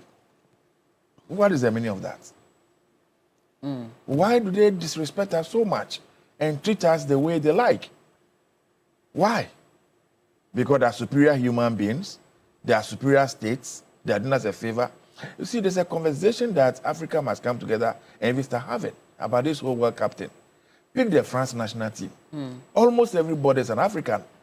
They come and steal our best talents and go and make themselves proud. They come and steal? Yeah, they steal them. No, but it's up to these players to decide which country to play steal for. Them. So why are you accusing France of stealing? They entice them, steal them to go and play for them. Go to UK now, our best bets. They are in the UK national team. Go to Spain, they are keeping our players. Go to Germany, go to almost every country in the world. They are all Africans. Look at the number of Nigerian players who are playing for, all these other countries. Look at even Canada. Check their squad. Look at America. So why do they treat us like that? If all these guys who are playing for them and making them proud will return to the African continent to play for their respective countries, Africa would have won the World Cup long before now. And yet, they keep them there. World Cup, football, that is supposed to unite all of us. Apart from the business aspect of everything, football is supposed to bring people together, unite us, so we can forget about the geopolitics and everything. And so, when you put some of these impediments in place, I am not saying that if party has done something wrong and per the laws of Canada, he's not supposed to enter their country, they should allow him to enter because they're Ghanaian. No. But what you just read from their own website, they are saying that when the person has been convicted, So it's a number of them, and let me just say, so under Canadian immigration law, persons facing active, open criminal charges are typically deemed criminally inadmissible to Canada, and they are barred from entry. So according to their border services agencies, they rely on their own broad assessments rather than requiring a final conviction, meaning that pending trial proceedings are grounds for refusal. It's not fair. So Canada is a sovereign state, is it not? You see, it is because we are not exercising our sovereignty a lot. They can come to our country and do whatever they like. They enter into this country with ease. We allow them because one of the persons, a white person, we think he's superior, he has better things to come and do. And so that is it. And as long as we continue to look down on ourselves and then we don't rise up and take control for our affairs, this is will continue to happen to us. So assuming an American citizen is going through a similar difficulty like Pate, would they have refuse him a visa to enter into Canada? Assuming a UK citizen is going through the same thing, would they have been able to do what they have done? But because an African is a Ghanaian for that matter, I totally disagree with them. It's unfair. It's not coming to live in their country for any business. It's only coming to play football and return. It's not asking for a visa to come and live in your country, to come and work in your country. If that were the case, then yes, you can tell what the decision that they've taken. But this one, they are coming to play only one match in Canada on Wednesday evening. After the match, they are based in America. The team returns to America. So where is the problem? Where's the problem? Do you think that for the GFA as well, maybe at the point where they decided that Thomas Partey is also going to play for the team, they should have initiated some processes to ensure that they don't get to this point where he's denied visa? What? But really, is it an issue you even contemplate in the first place? It is. Why? I mean, we're all aware that the World Cup was going to be played in these three countries. Did we apprise ourselves with their immigration laws, with their travel laws, before even putting the team together? Because if we had done that, that's what I'm asking, that maybe that process should have been initiated I before this definitely believe that they did. I definitely believe that they did. But the point is, you believe, do you know? I don't know for a fact. Exactly. Yes, so but at this point, you're assuming that they did. Yes, I'm assuming they did. But normally it's the case that before they go for tournaments like they would have done all these background checks and this investigation prior to the commencement of the tournament or going to the place. You know, there's always a team comprised of legal committee members and the rest who would have done all the general assessments, individual players and what have you. But what we have currently, I don't think we have ever had a thing like that before. You know, where any player from Ghana is facing such, charges. I'm saying that whatever the case, even FIFA should have been able to step into a situation like this. We should be able to appeal to the Canadian government, saying that this guy is not coming to stay in your country. He is only coming there to spend maybe some 10 hours or even less. They play a match and they move out. Look at what America has done to Iran. They said, well, we don't have a problem. We'll give you 24-hour visa. Come in there, play your match, go back to where you are based in Mexico. Right? At least, whatever the case is. This morning, somebody was saying, I just read a tweet that the President of America put out that they've resolved the issue with Iran and all that. Yes. So if you have resolved the issue with Iran, then of course the expectation then will be that whatever ban we place on even the team, you can lift it. And allow but them at the to same come time, they prevented a qualified Somalian referee from Somalian entering the referee. country. You understand? And these things, I think that in future, when FIFA is choosing nations to host, some of these huge tournaments, all these things should be considered. If some nations think that they can't allow all others to come in, they will discriminate. They will bring their usual politicking in discriminating against other nations. Then, of course, they have no business hosting some of these tournaments. They have no business. Okay. Let me also welcome Mr. Tutu Boahene into the studios. He's a lecturer at the University of Education, Winneba. He's also a political communication strategist. Good morning to you as well. I hope you're well. Yes.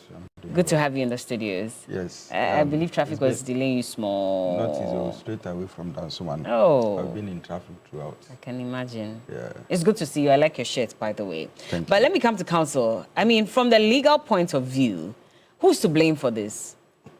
Okay. Let me wish your lovely viewers a good morning. Wish my colleagues here a good morning and wish yourself a good morning. Well again. received.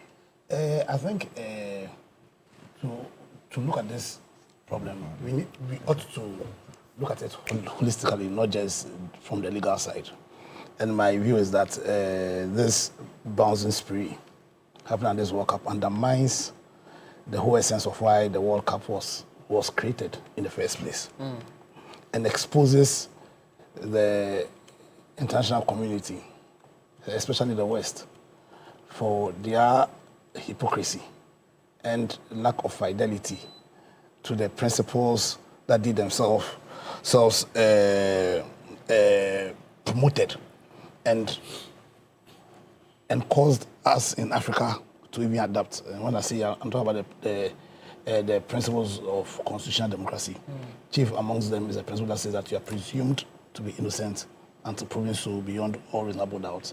And also the principle that says that we are all equal before the law.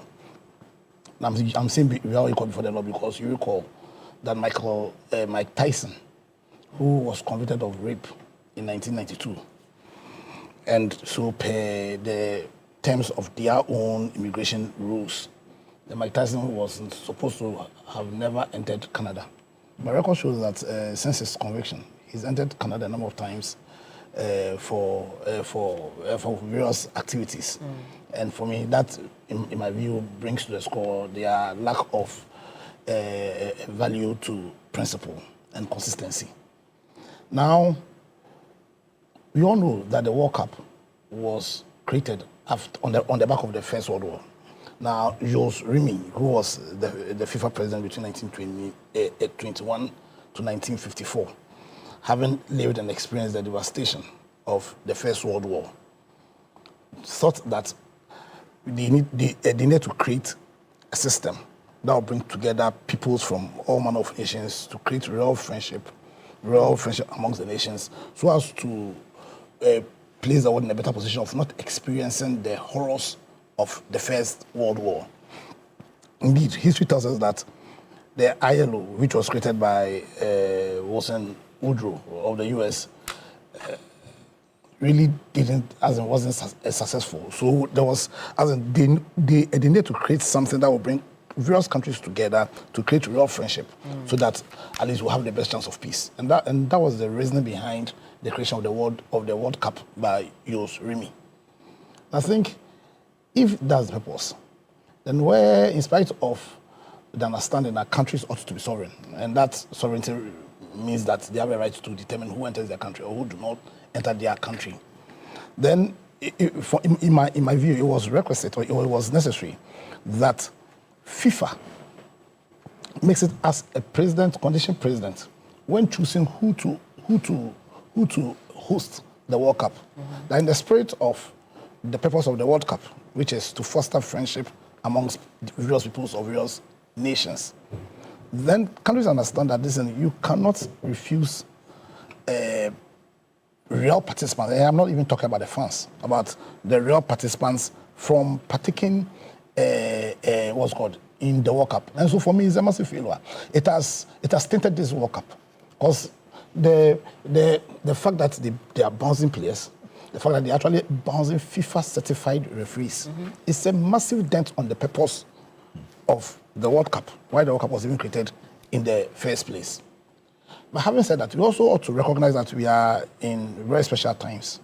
Since the Twin Towers was attacked in 2001, the world has changed. As in what's called terrorism is a real and present danger. But having said that, the essence of the World Cup is to deal with issues like terrorism, as in what terrorism does. Because you take a country like Germany, who in 1972 had a real terrorist attack during an Olympic organization, the Munich attacks. And yet, in spite of they having experienced real terrorism during World Cup, Germany, having subsequently hosted international tournaments like the European Cup in 1988 and the World Cup in 2006. Well, there's nothing on record that suggests that they bounced people who were actively participating in those events. So for me, I think it's a huge shame on FIFA.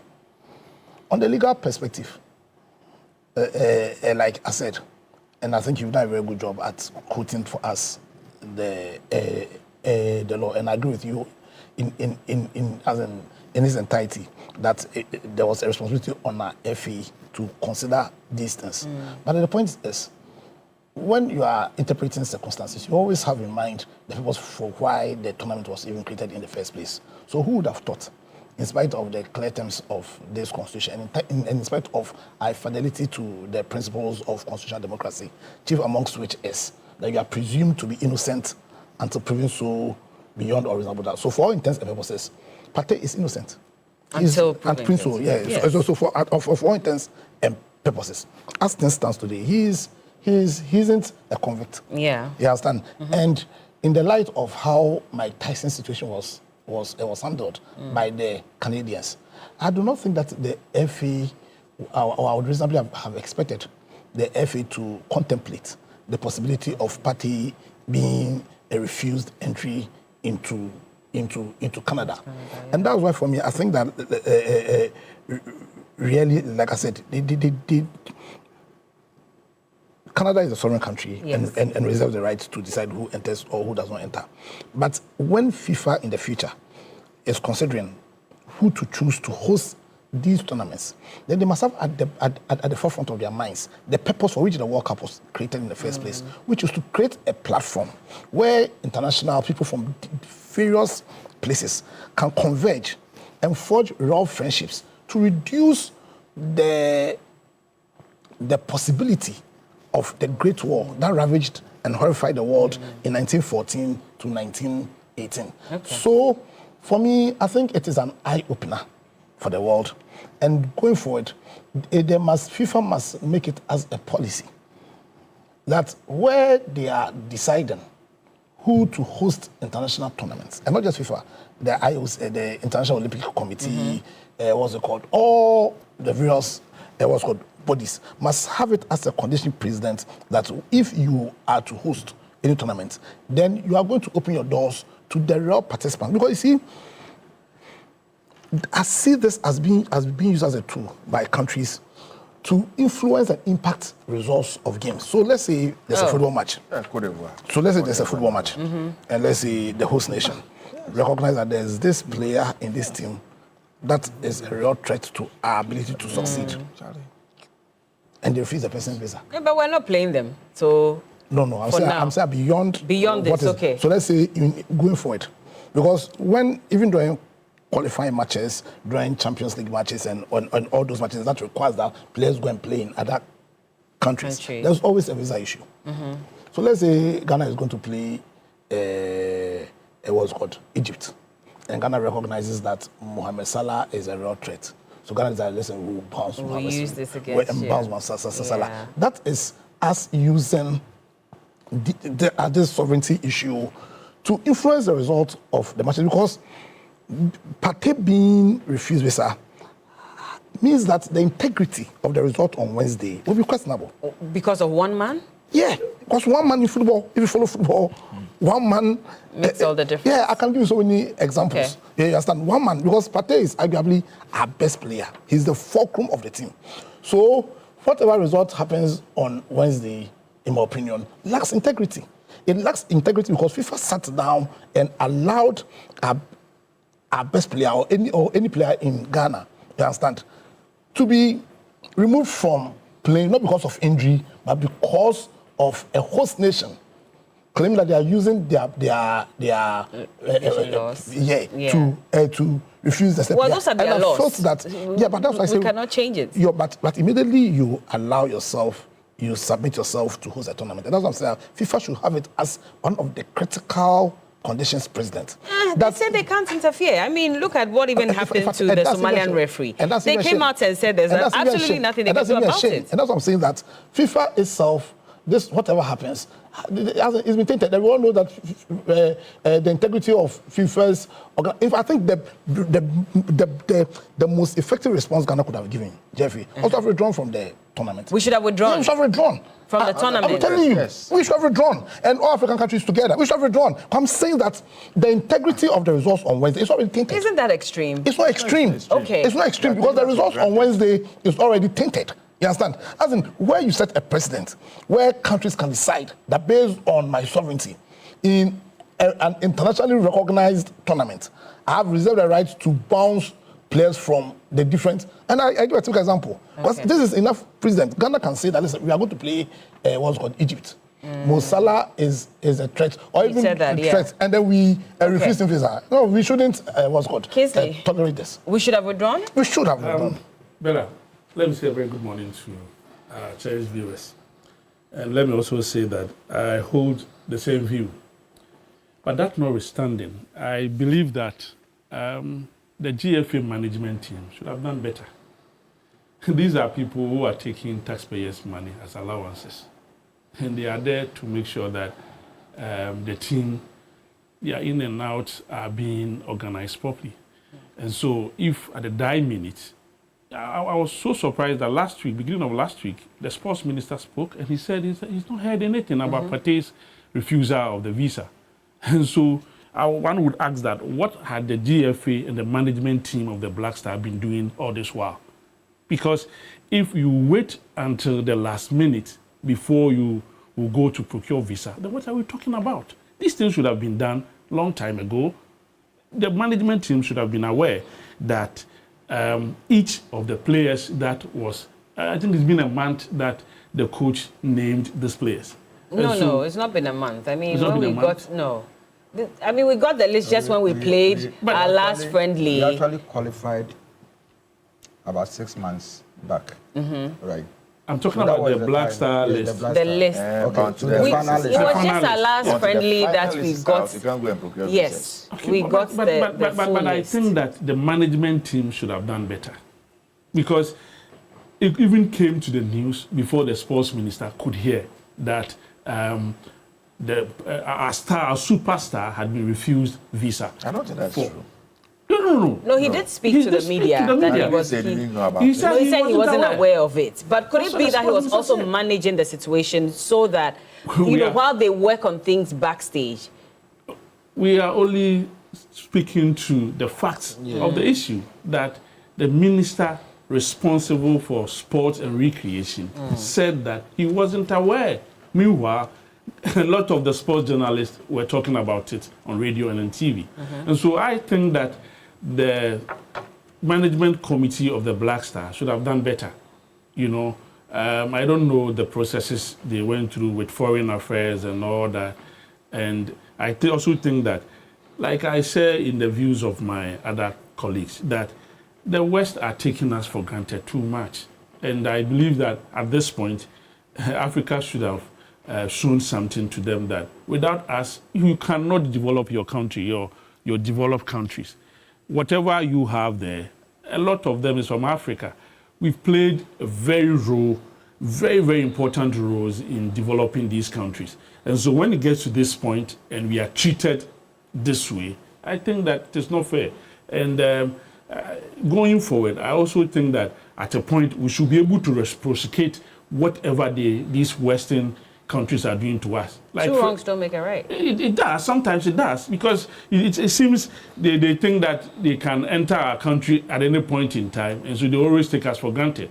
And at a point, we should also be man enough to say that, hey, at this point, we will not admit to some of these injustices that meted to Africans. And I think that, like he said, the results of Wednesday's match will not be the actual results that the world would have expected, because our superstar is not part of the team. But we have Antoine Semenyo. We have a number of players on the team. You agree that? Why do we put all the pressure on Thomas Partey to seem as if he's not there? Not necessarily. To me, that if he's not there, we will not necessarily not that, but you know, in every team, there's a superstar among the team. You cannot say that Argentina will play at this material moment without Messi. Portugal will play without C. Ronaldo.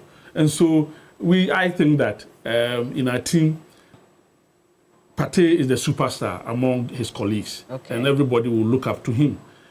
And so if this crucial moment, Canada does this to us without any proper grounds, the guy has not been convicted. He's just being tried. The fact that you are being tried means that you are a criminal. Is that what they are saying?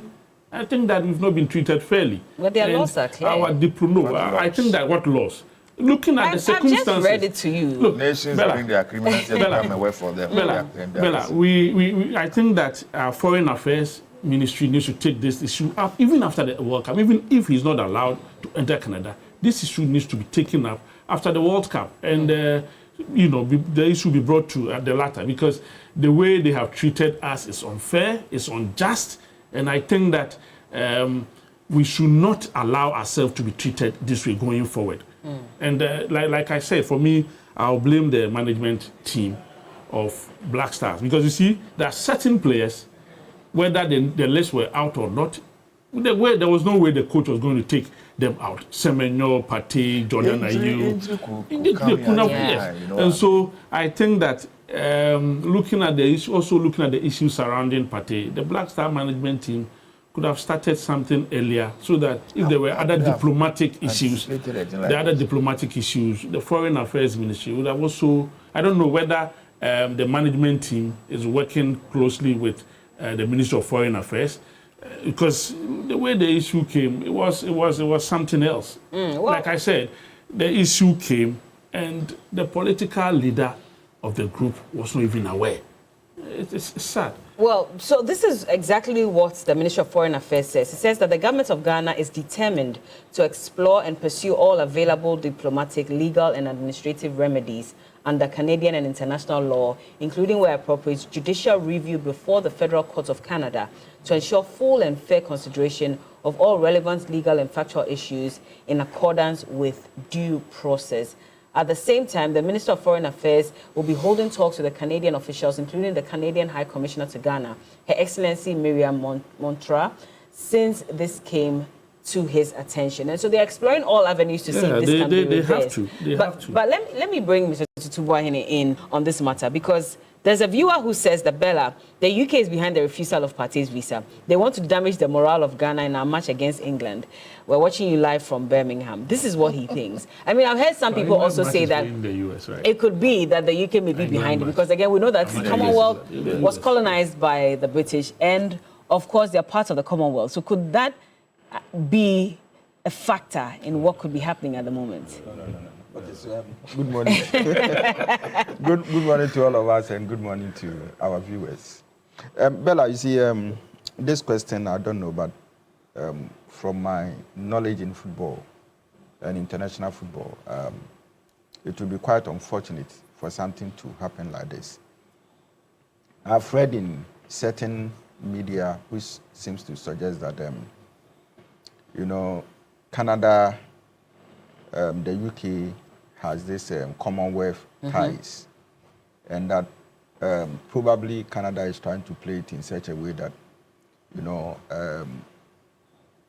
Ghana's threat to England is minimized in terms of who either becomes first on the table or who qualifies. Obviously, per the nature of this tournament, 3 teams are likely to qualify from each group, suggesting that you only need 1 win, to get in there. Looking at the strength of England, I doubt if they will not win more than 1 match.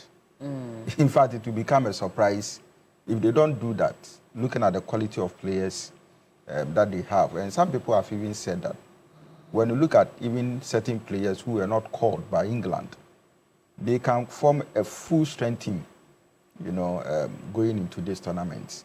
And so what it means is that I don't really think that, Canada would do something like that. Secondly, you were asking a question about Partey's, if Partey doesn't play any role or doesn't play this first match, why is it that there is so much emphasis? After all, we have Semenyo and the likes. Oh, yes, you see, it's about roles. Football these days is about roles. And Partey's role in defensive and offensive midfield could help Ghana's team to a large extent. And again, even though people are talking about the fact that he doesn't really command that kind of strength that he used to be when he was with Atletico Madrid and Arsenal. You see, when you have Partey in the national team, the on-field coaching itself, guidance, is a plus to the Ghanaian team. And so if he doesn't play, it will mean that we actually have new faces in our midfield and people who don't really have tournament experiences, people who don't really have, what it takes to get into an international platform like this. So it will leave some kind of gap within our midfield, and that is the problem that we are having. Now, I have a very huge reservation with regards to the decision by Canada. All right.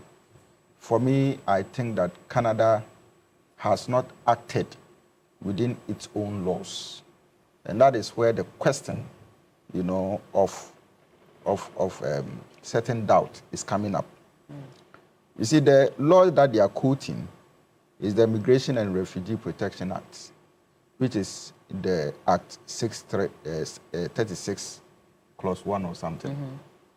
And that allows Canada to probably prevent foreign nationals who have committed a certain, wrong, provided there is a reasonable, that is the act, there's a condition there, provided there's a reasonable grounds to believe that that particular individual has committed an act.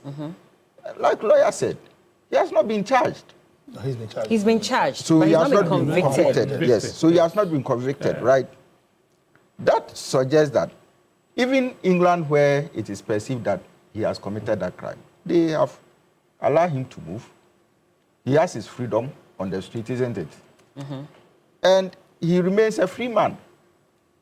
So if Canada is saying that, or that Act 36 has that clause, that until proven that Partey has committed the 7 crimes, whatever, then why do you go back to say that we are not allowing him entry? Because the law itself has grounds for you to give him that permit to go and play.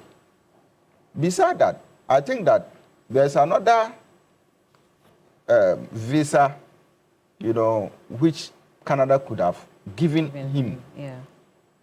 You could allow him to play the match, give him about 5 hours visa. After that, he's gone. Is that the temporary residence visa? Yes. All right. So why all these things? And so I believe that, look, Canada should come again. They should come again.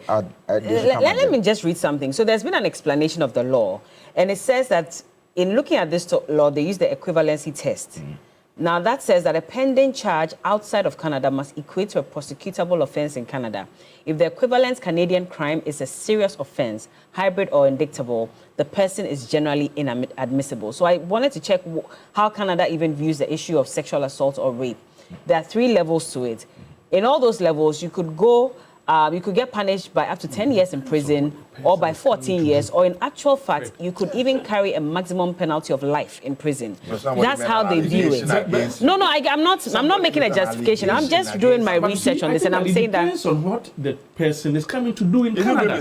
Well, I wouldn't know that, but they are saying that regardless of what you come to do, for them, they use the equivalency test to judge on whether they should admit you. So the point still remains that, you see, Canada has probably misinterpreted their own laws. That is my view. The second issue, or the third issue, has to do with FIFA. For me, FIFA's lack of control and the explanation that they've given to the Somali referee and to that of Partey, for me, questions tournament governance. All right. And I feel that if FIFA had done its homework very well, they could have even cautioned national teams managers that these are the rules of US, Canada, and Mexico with regards to visa acquisitions and all that. So if you have anything of this sort, probably you may need to consider it. Secondly, probably FIFA could have an intervention and have certain arrangement with some of these, countries, all right, so that you don't deny teams of their strengths and you don't take away the beauty of the tournaments. So for me, I believe that I wouldn't say future. I think that FIFA should come in. In the clear case of this Somali referee, I hear that FIFA is going to pay him, his full, financial benefits. Yes. All right. They said so. Okay. So I sat with lawyer when he said that Ghana should have probably boycotted it. But what I want to add is that I think that Ghana, if this doesn't work for us, if Partey doesn't play, probably Ghana may want to consider some legal action against FIFA itself. They should consider legal action. So. Well, Adolf Mate says you guys should stop downplaying the seriousness of the charges, whether we believe them or not. He says none of your panelists has spoken about how serious the allegations against Partey are. That is very sad.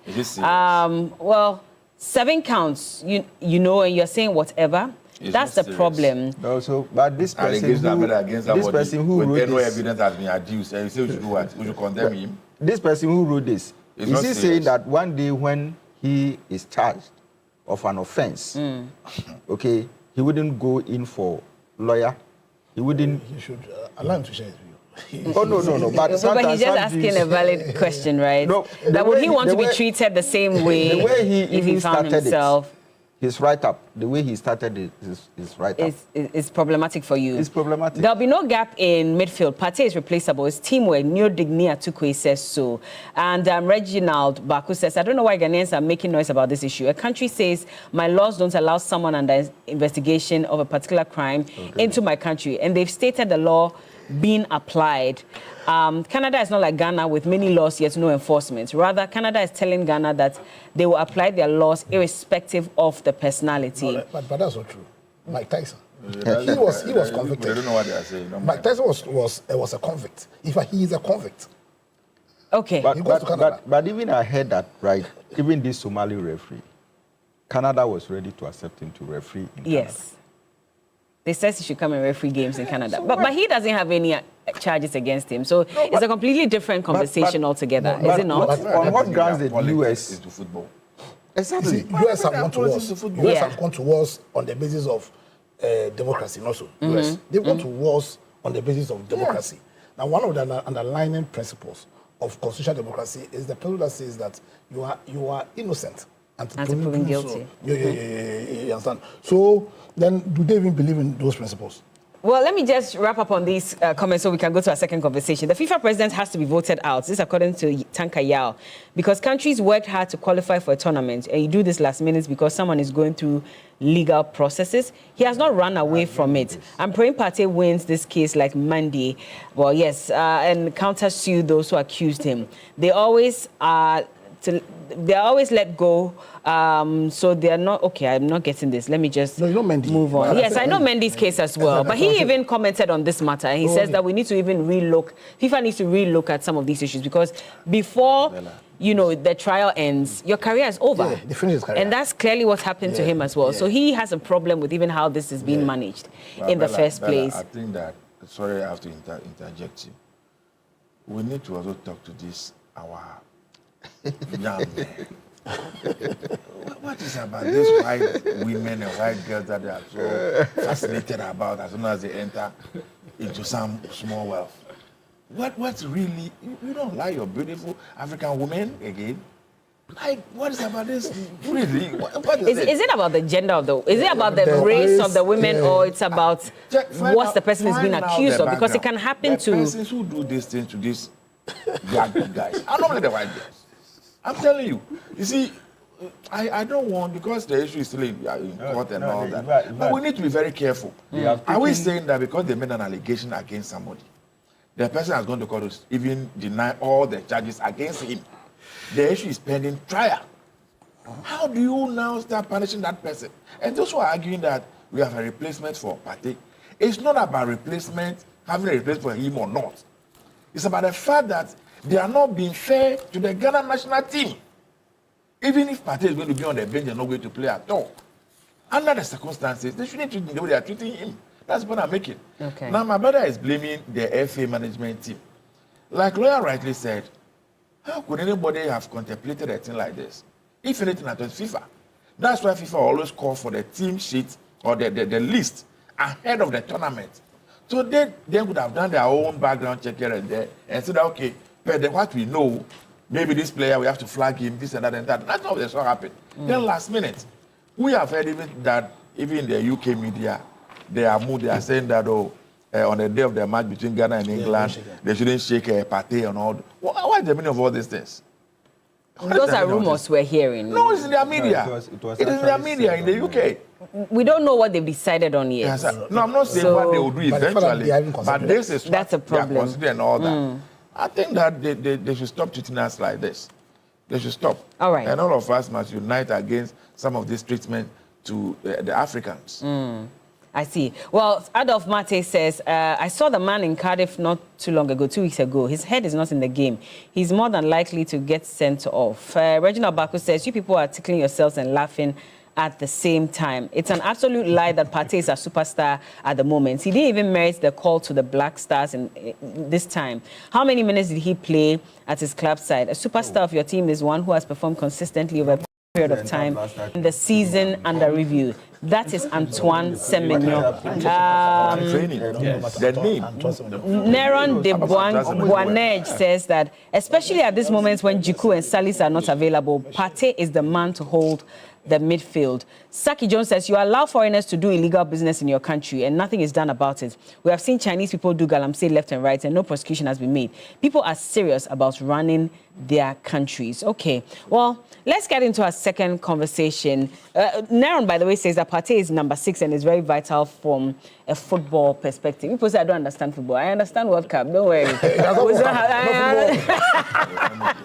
So we'll have that conversation anyway. But let's move on now. And we're going to be speaking actually about the former Chief Justice, Sophia Ekufuor. Now, we're getting an indication that officially she's not a member of the Council of State anymore. In actual fact, we're told that she has resigned from that position, and that happened sometime last year. She took office officially in February 2025 as one of the ex-official members of the Council of State. And I remember when her appointment came up, there were lots of issues concerning whether she should even be part of, the Council of State members or not. And she argued it out that clearly the law says that one of the positions should be reserved for a former Chief Justice. Then she's the right person to actually occupy that position. But now we're told that she's not in that office anymore. We're trying to understand how this could affect the Council of State moving forward and what could be the reason why she has decided not to be a member of the Council of State anymore. And so I'll start off with you, Fred. What do you make of this?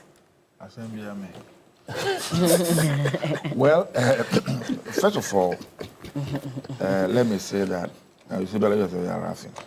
So I started the first. You said no, but I've gone. So if I didn't give the chance and I went back to one of them, you say, "Why am I skipping you?" I'm okay. The point. Resignations are not new in some jurisdictions. People who resign from positions and at workplace based on principles, based on their perception of issues and disagreement on issues. It happens a lot in other jurisdictions, especially where people don't see the position they occupy as the source of their daily bread, and that without those positions, they cannot exist. And they believe that they are in service. You know, they don't care once they disagree for a particular position. They usually will tender in their resignation and go. Now, the difficulty we have discussing this subject is that we haven't seen any official communication on the subject matter. So what we are doing now is speculation. That some people said he tendered his resignation somewhere last year. Government has not issued any official, statement to that effect. I haven't seen the resignation that she tendered to the presidency. And so whatever we will say around this table this morning will just be purely speculation. But she's not been to any of the meetings, we're told, since last year. Again, it remains speculation because you don't have any evidence, truly, that she hasn't attended any meeting since last year. Do you have any concrete evidence to that effect? So if that's what's being reported, she should have come out by now to say, hold on, should she not have come out by now to say that, well, that's not true?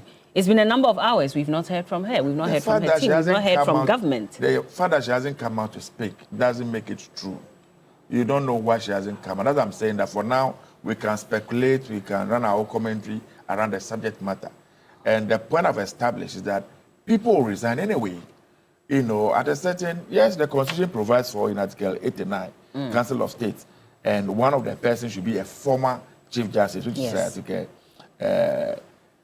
89, Clause 2A and 1, that a former Chief Justice should be part of the Council of State, 11 of them be appointed by the President, every region will have a representation, a former IGP, and all that, all spelled out in the Constitution.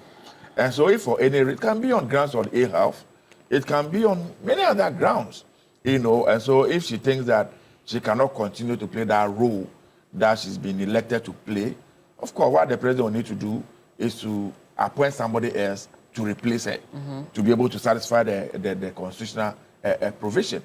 And so let's listen to what others will say. Maybe some people have other information that we don't have, that accounting for her resignation, if it is true, then based on that, we can go into the main issue. If you raise allegations of what to think or you speculate, then we can discuss that further. I have read a few things on social media, people attributing it to the removal of the former Chief Justice from office. That some even alluded that when they voted at the Council of State, out of the 31 people, she was the only person who abstained. I wasn't there. I don't know that for a fact. These are all speculations.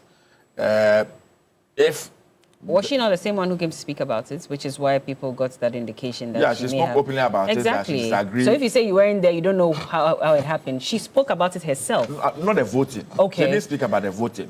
She came out to say that she disagreed with the process. That's what that she said. The voting that 31 of them voted and she abstained and all that, that one I wasn't there that I'm talking about. But the point I'm making is that if it's about the removal of the former Chief Justice, until and unless anybody is able to give me evidence in the Constitution that the Constitution has been sidestepped, we have done something outside of the Constitution in the removal of the Chief Justice, every other argument that anybody will make about that subject is mute. Because this is not the first time a leader commissioner was removed based on the same constitutional provisions. In fact, if you take this Constitution, it made provision for even the impeachment of a president. That if the president go contrary or does some wrongs, The Constitution made provision to how he can be impeached. Ministers can be removed from office. Members of Parliament can be removed from office. And so nobody's above the law that all of us have agreed that that must govern us. And so if they've gone through the legal process, they've gone through the law, and then the law has taken its own course, why must anybody argue? In any case, was it not the former Chief Justice who told us that the law is the law and is the law? And so if the law is the law and the law is the law, and that law has been applied, why is there a difficulty? As I sit here, you remember some people petitioned the president about the removal of the current electoral commissioner. You know, the Chief Justice and his committee went and they came out and said they couldn't establish a prima facie to continue the process. I have sat on your platform to disagree with them. Whatever the case is, I disagree with them that if for nothing at all, the fact that our people, my people, the Guan people, were not allowed to participate in the parliamentary elections of the 8th Parliament, that is enough ground. It was a fear that she issued. I disagree with the Chief Justice on that particular score. Whether my disagreement will make any difference or not, that is the position I've taken on the subject matter, and I'm not going to change my mind on it. Nobody's going to convince me, because I thought that it's an injustice that was meted out to the people of Guam, and per the laws of the land, at least some justice should be done to them. But everybody is quiet and we are watching. I've heard a number of people, a few people have spoken about this subject.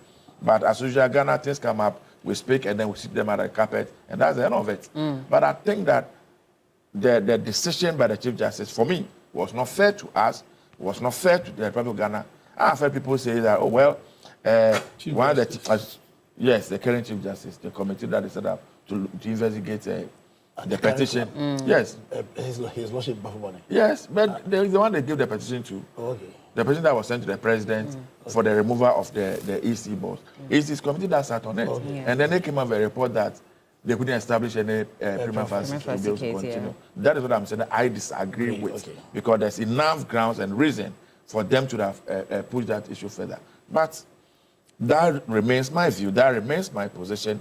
And they have also taken that decision. I've heard others who argue that, well, because the Chief Justice has been removed, if the electoral commissioner too is removed, the impression will be created out there as though somebody is interfering with the governance architecture of the nation. I don't think anybody, even in the West, if wrong is done, wrong is done. And wrong must be punished, regardless of how it looks like or how it comes across. But this is where we are. And so, if Madam Sophia Akufu, former Chief Justice of the Republic of Ghana, very, very vociferous, she will speak her mind, she will come out, even when her own political party was in office, anytime she disagreed with them, she didn't heed her disagreement, where she had to even go on demonstration and all that, she was involved. I respect her, I respect her view, I respect her opinion. If it is true, and I premise it on if it is true that she has resigned, I wish her all the best in retirement and whatever she wants to do moving forward. Definitely, if it is true, a replacement will be made. All right, Council, where do you stand on this? I think I need to say, first of all, that her ladyship or her lordship, Sophia Akufu, does not have a political party. She doesn't have a political party? Yes, because... oh, she doesn't? She's part. Do you have evidence that she has a political party? Oh, no, I thought she was an MP. Maybe he's trying to say that because President Mahama appointed Justice Bafubone, Justice Bafubone. I haven't said that. But let Council make his choice. No, this is about the same of Yes, so I think that's the first point that I want to make. I want to add that, like my brother Riley said, right now we're all dealing with speculation, so we are treading on very dangerous grounds. But if what we are hearing is true, and also taking into consideration the kind of person Her Lordship Sophia Akufu is, person that I personally have so much respect for. For me, I think the issue shouldn't be about whether you agree or disagree with her, but the fact that she's shown that she has the courage of conviction, and that where she does not believe in the principle of an event, or where she disagrees so fundamentally with an act, then she's ready to defend her values and her principles to the extent of resigning. For me, I think is something that ought to be applauded, because it's something that in our part of the world we lack. We lack leadership that is premised on courage of conviction. The leadership that believes in some views to the extent that they are ready to work if those views are breached. You understand? So for me, my personal view is, if what we are hearing is true, for me, the matter shouldn't be whether or not I agree or disagree with her. But for me, it should be a matter of me seeing somebody who is so faithful to her values, her principles, to the extent that she is ready to work if, in her view, those views are breached. Now, I think on the other side, her actions also then throws into question the constitutionality or the legality of certain acts that have been taken. That's why we must interrogate, and we ought to know why she has resigned. Also because of the personality that she is. We are talking about somebody who was appointed onto the Supreme Court way back in the 90s, I think. Way back in the 90s by His Excellency. 1995. Yeah, way back in the 90s, has served on the Supreme Court for close to 30 years. Served as CJ, and in spite of that, was not afraid or shy to air her views during the sad DDP issue, even though people were perceived, or she was perceived to be aligned to what's called the present party at the time, of the day. And you are saying the same thing. I said aligned. I'm not saying me aligned is not from me from belonging to a party. So you can align with a party but not be a member. In fact, nobody is neutral in this world. You see, you can and also use the word perceived, even though she's perceived to be aligned with the party. If you say she's a member of a political party, it's different. Very well. Understand? So for me, I believe that, or I personally want to applaud her, because I think we need people like her to be at the forefront of our politics. People whose politics are driven more by conviction. And when I say conviction, it does not mean that we necessarily agree with her or not.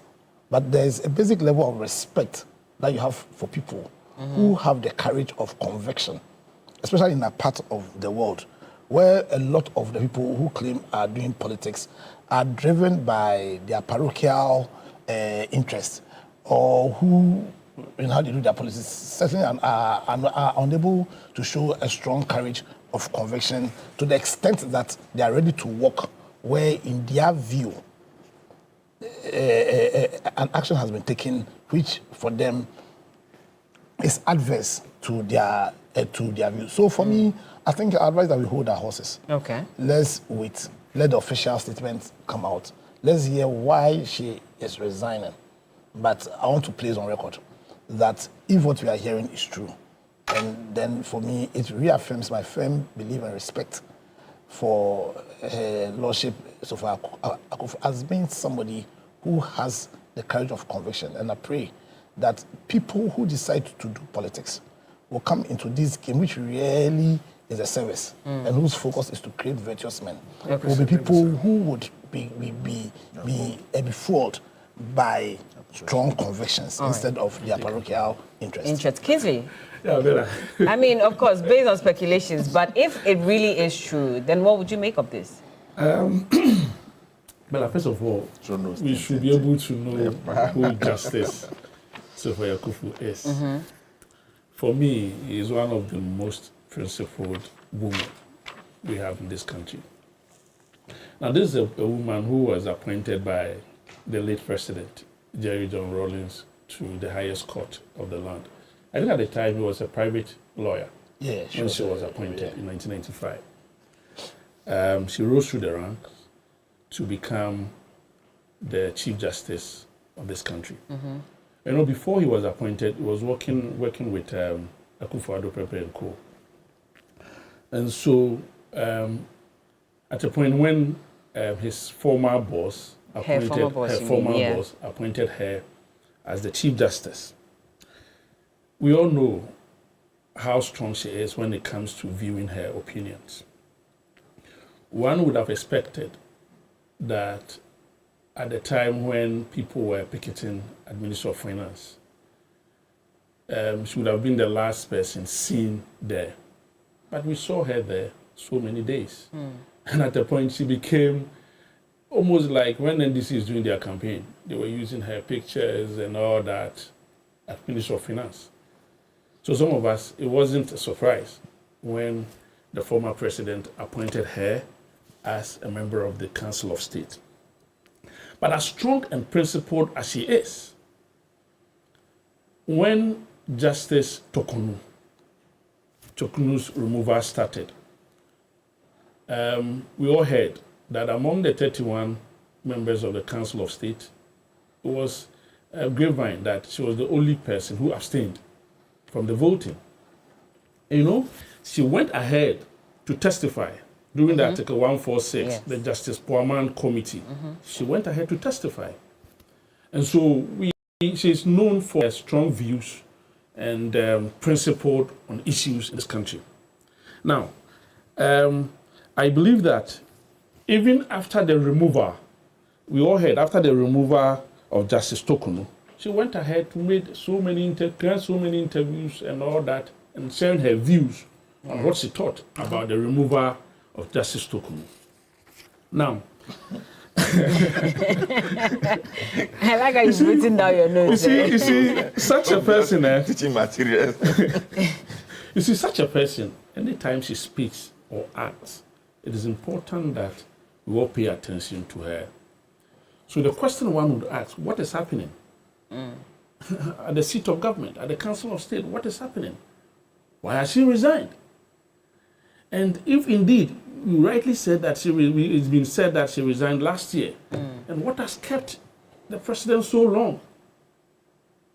You know, because it is the onus like on president to replace her, indeed, if she has resigned. Now we have aside her, we have 3 living Chief Justices. Justice Tokunu, former Chief Justices. Justice Tokunu is there. So what I'm trying to say that in case we confirm that she's resigned, has to replace her. So they should put former Chief Justice Gertrude Tokunu. I'm only naming the former Chief Justice. Yeah. Tokunu is there. The former Chief Justice, Georgina Wood is there. Yes. Justice Enini Abua. Who would you advise? If you were to advise the president to replace with any of these 3, who would you go for? I am not willing. I'm just asking. No, they almost like on the question. Okay. Why are we laughing about this 3 names? No, why are you laughing about this? I don't know. Why? You have an idea as to where they belong or what? No.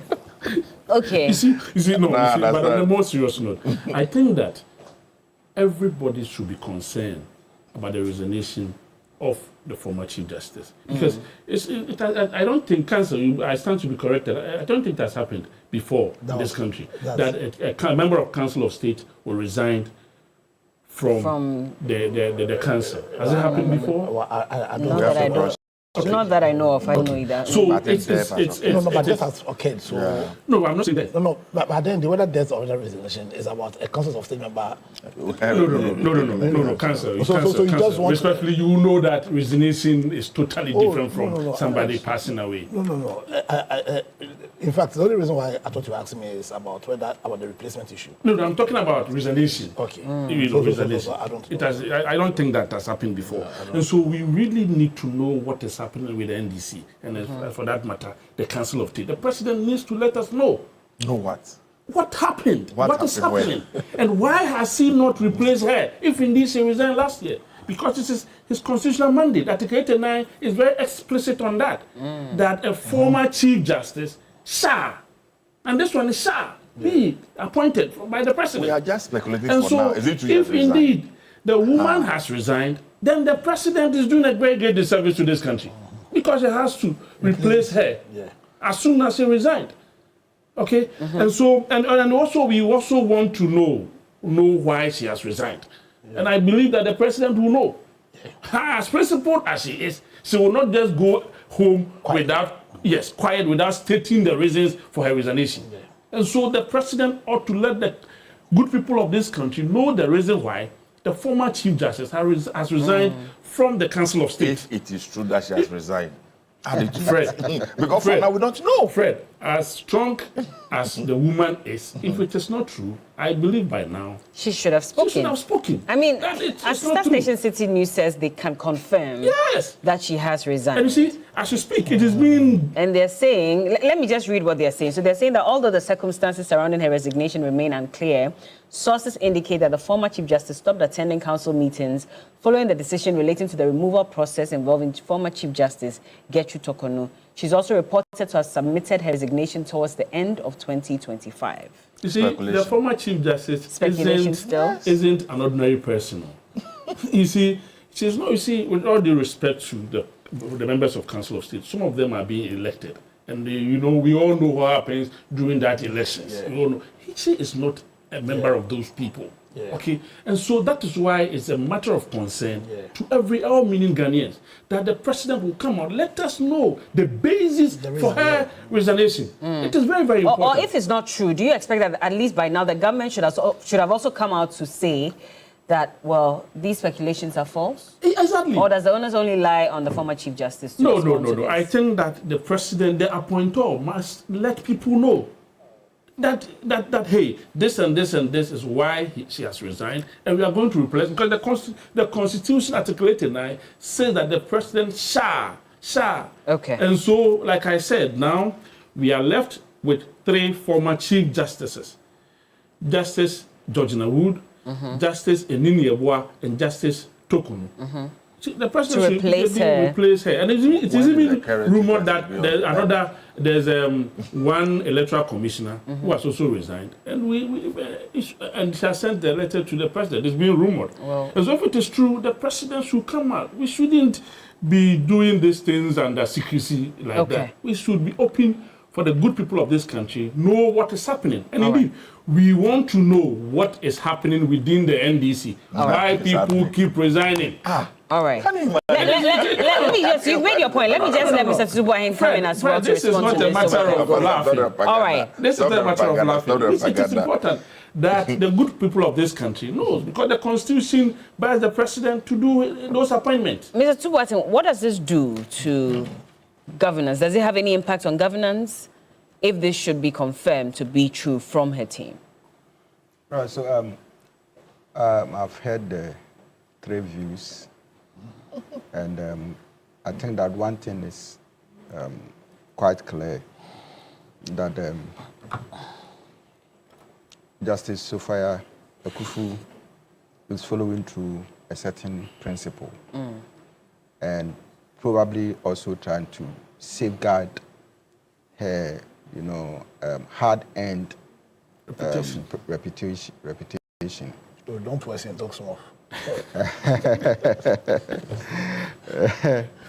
And I feel strongly that that is something that she must work towards. All right. Who knows? Probably one day some international offers may come up, and probably she doesn't want to, so she may want to keep her image and credibility intact. With regards to governance, yes. It could be where you are arguing from. And I think that we have the Constitution to deal with. Probably it is suggested on this table that the president has the mandate to replace her, all right? Meaning that her resignation is not necessarily going to create any gap, when it comes to the functions of the Council of State. And I want to also believe that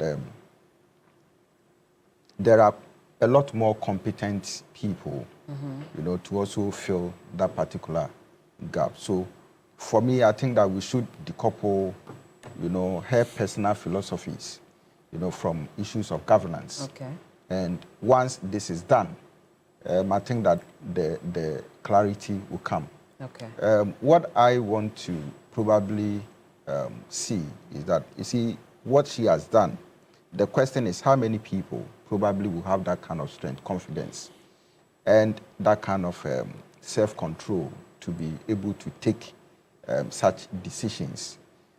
What I see is that she is creating some kind of path, a kind of precedent, you know, for to signal certain people or people in high authority that you have every right to defend, you know, your personal integrity. You have every right to defend, you know, your principles in life and your professional principles. So if you feel that you find yourself within a certain structure where certain things are emerging which doesn't reflect your personal beliefs, your personal ethical conduct and all that, nothing stops you, you know, from, you know, moving away. And so I feel that, yes, she probably has done that within her own beliefs and principle, and we cannot take anything away from her. But again, she is equally leaving a legacy. That is, if the decision she has taken is right, okay, then what I see is that she is equally leaving a legacy, setting a precedent that future generation or other people like-minded of her stature could also, you know, pick some certain lessons from and then follow through with it. I think that when we believe in these principles, that, look, even if you are at a certain position and you feel that you are not contributing enough and you don't fit in, you have to resign. Yes, resign and give way to people who qualify to come and take that position and move along. All right, thank you so much. And Samuel Kate says that one must state reasons why they're resigning from their positions. It will clarify any doubts in people's minds. Considering her status in the country, she should not put the whole country in suspense like she is doing now. Okay, and in countries where common sense works, people resign from high and sensitive positions and the country moves on. Okay, we hear you. I don't even see the reason why she was appointed by this government in the first place. These people have their own way of, okay, try go on that. I will skip that message as well. But Fred, I have a message for you, and it's coming from Kojo Chumbafo. He says that Fred Agwenyo is a field referee. His refereeing career ended after he was chased off the pitch for biased officiating. When did this happen? Oh my God, He says, as despicable as the English media agenda-driven effort to stop Partey from playing the World Cup is, we cannot withdraw. It will cost us a ban at many more competitions. Let the boys use a regrettable happening to motivate themselves to get all the 3 points in Toronto on Wednesday. They should play for Partey. Partey himself should use this as motivation to make sure England are punished when we play them, because the real motivation is that they are afraid of him. Let the same country come and chat to us about LGBTQ. Can you imagine? Well, I've been speaking to, of course, Dr. Tutu Buahin. He's a lecturer at the University of Education, Winneba. He's a political communication strategist. Also, Andrea Pia Dankwa is the Director of Legal Affairs, United Party. Fred Agwenyo is the MP for Guan constituency, and Kingsley Ofosu is a former CEO for the Ghana Monuments Board. Before we go, let me just remind you about the University of Gold Coast, who have made it possible for us to come your way with the big issues this morning. So whatever course you're thinking of, whether you're aiming for a specialist MBA in marketing, communication, operations, supply chain, human resource management, finance, entrepreneurship, innovation, or business intelligence analytics, or you just want to advance through a dual MBA or chartered manager MBA, University of Gold Coast gives you the options that match your vision.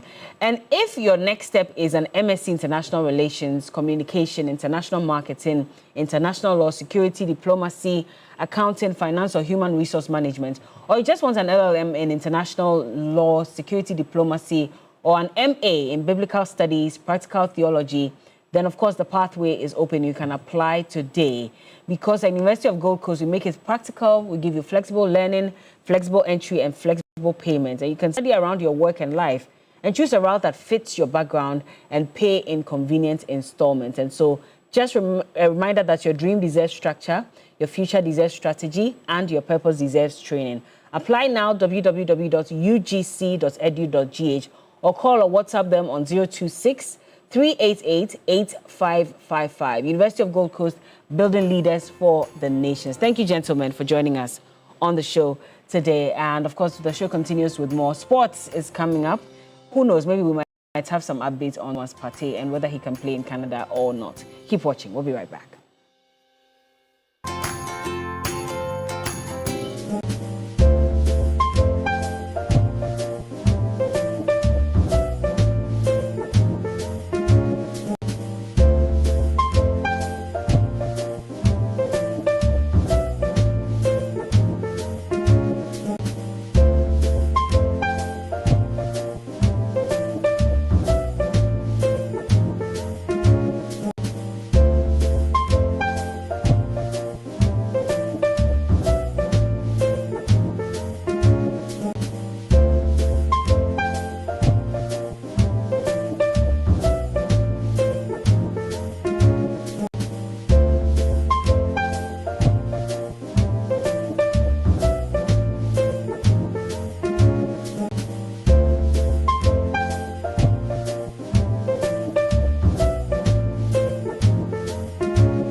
around us is changing, not slowly, not quietly.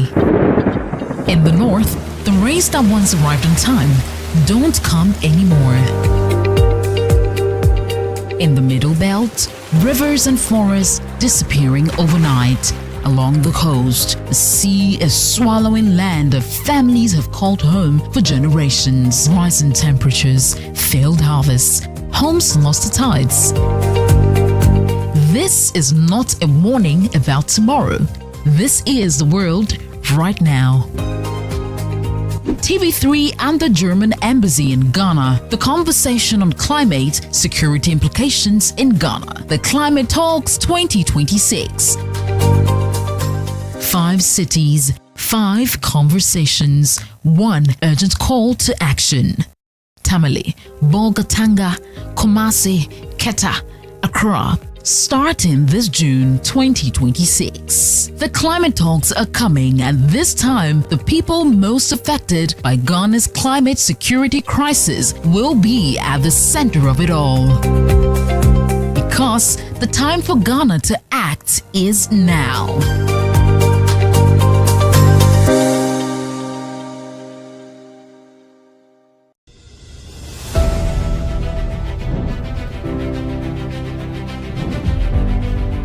In a world full of noise,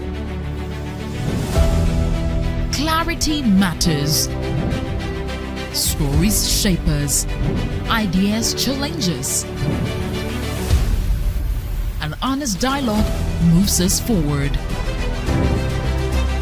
This is a space for depth, where voices are heard and perspectives matter. Conversations with Dr. Abnanya Kwasmini, coming soon on TV3. TV3, first in news.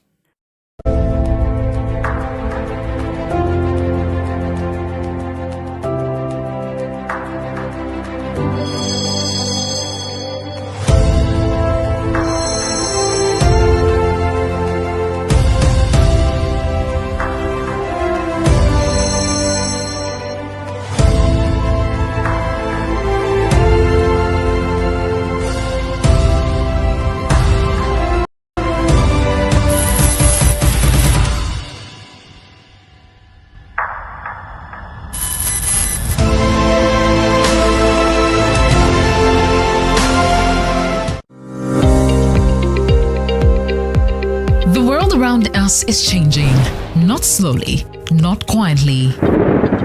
In the north, the rains that once arrived on time don't come anymore. In the middle belt, rivers and forests disappearing overnight. Along the coast, the sea is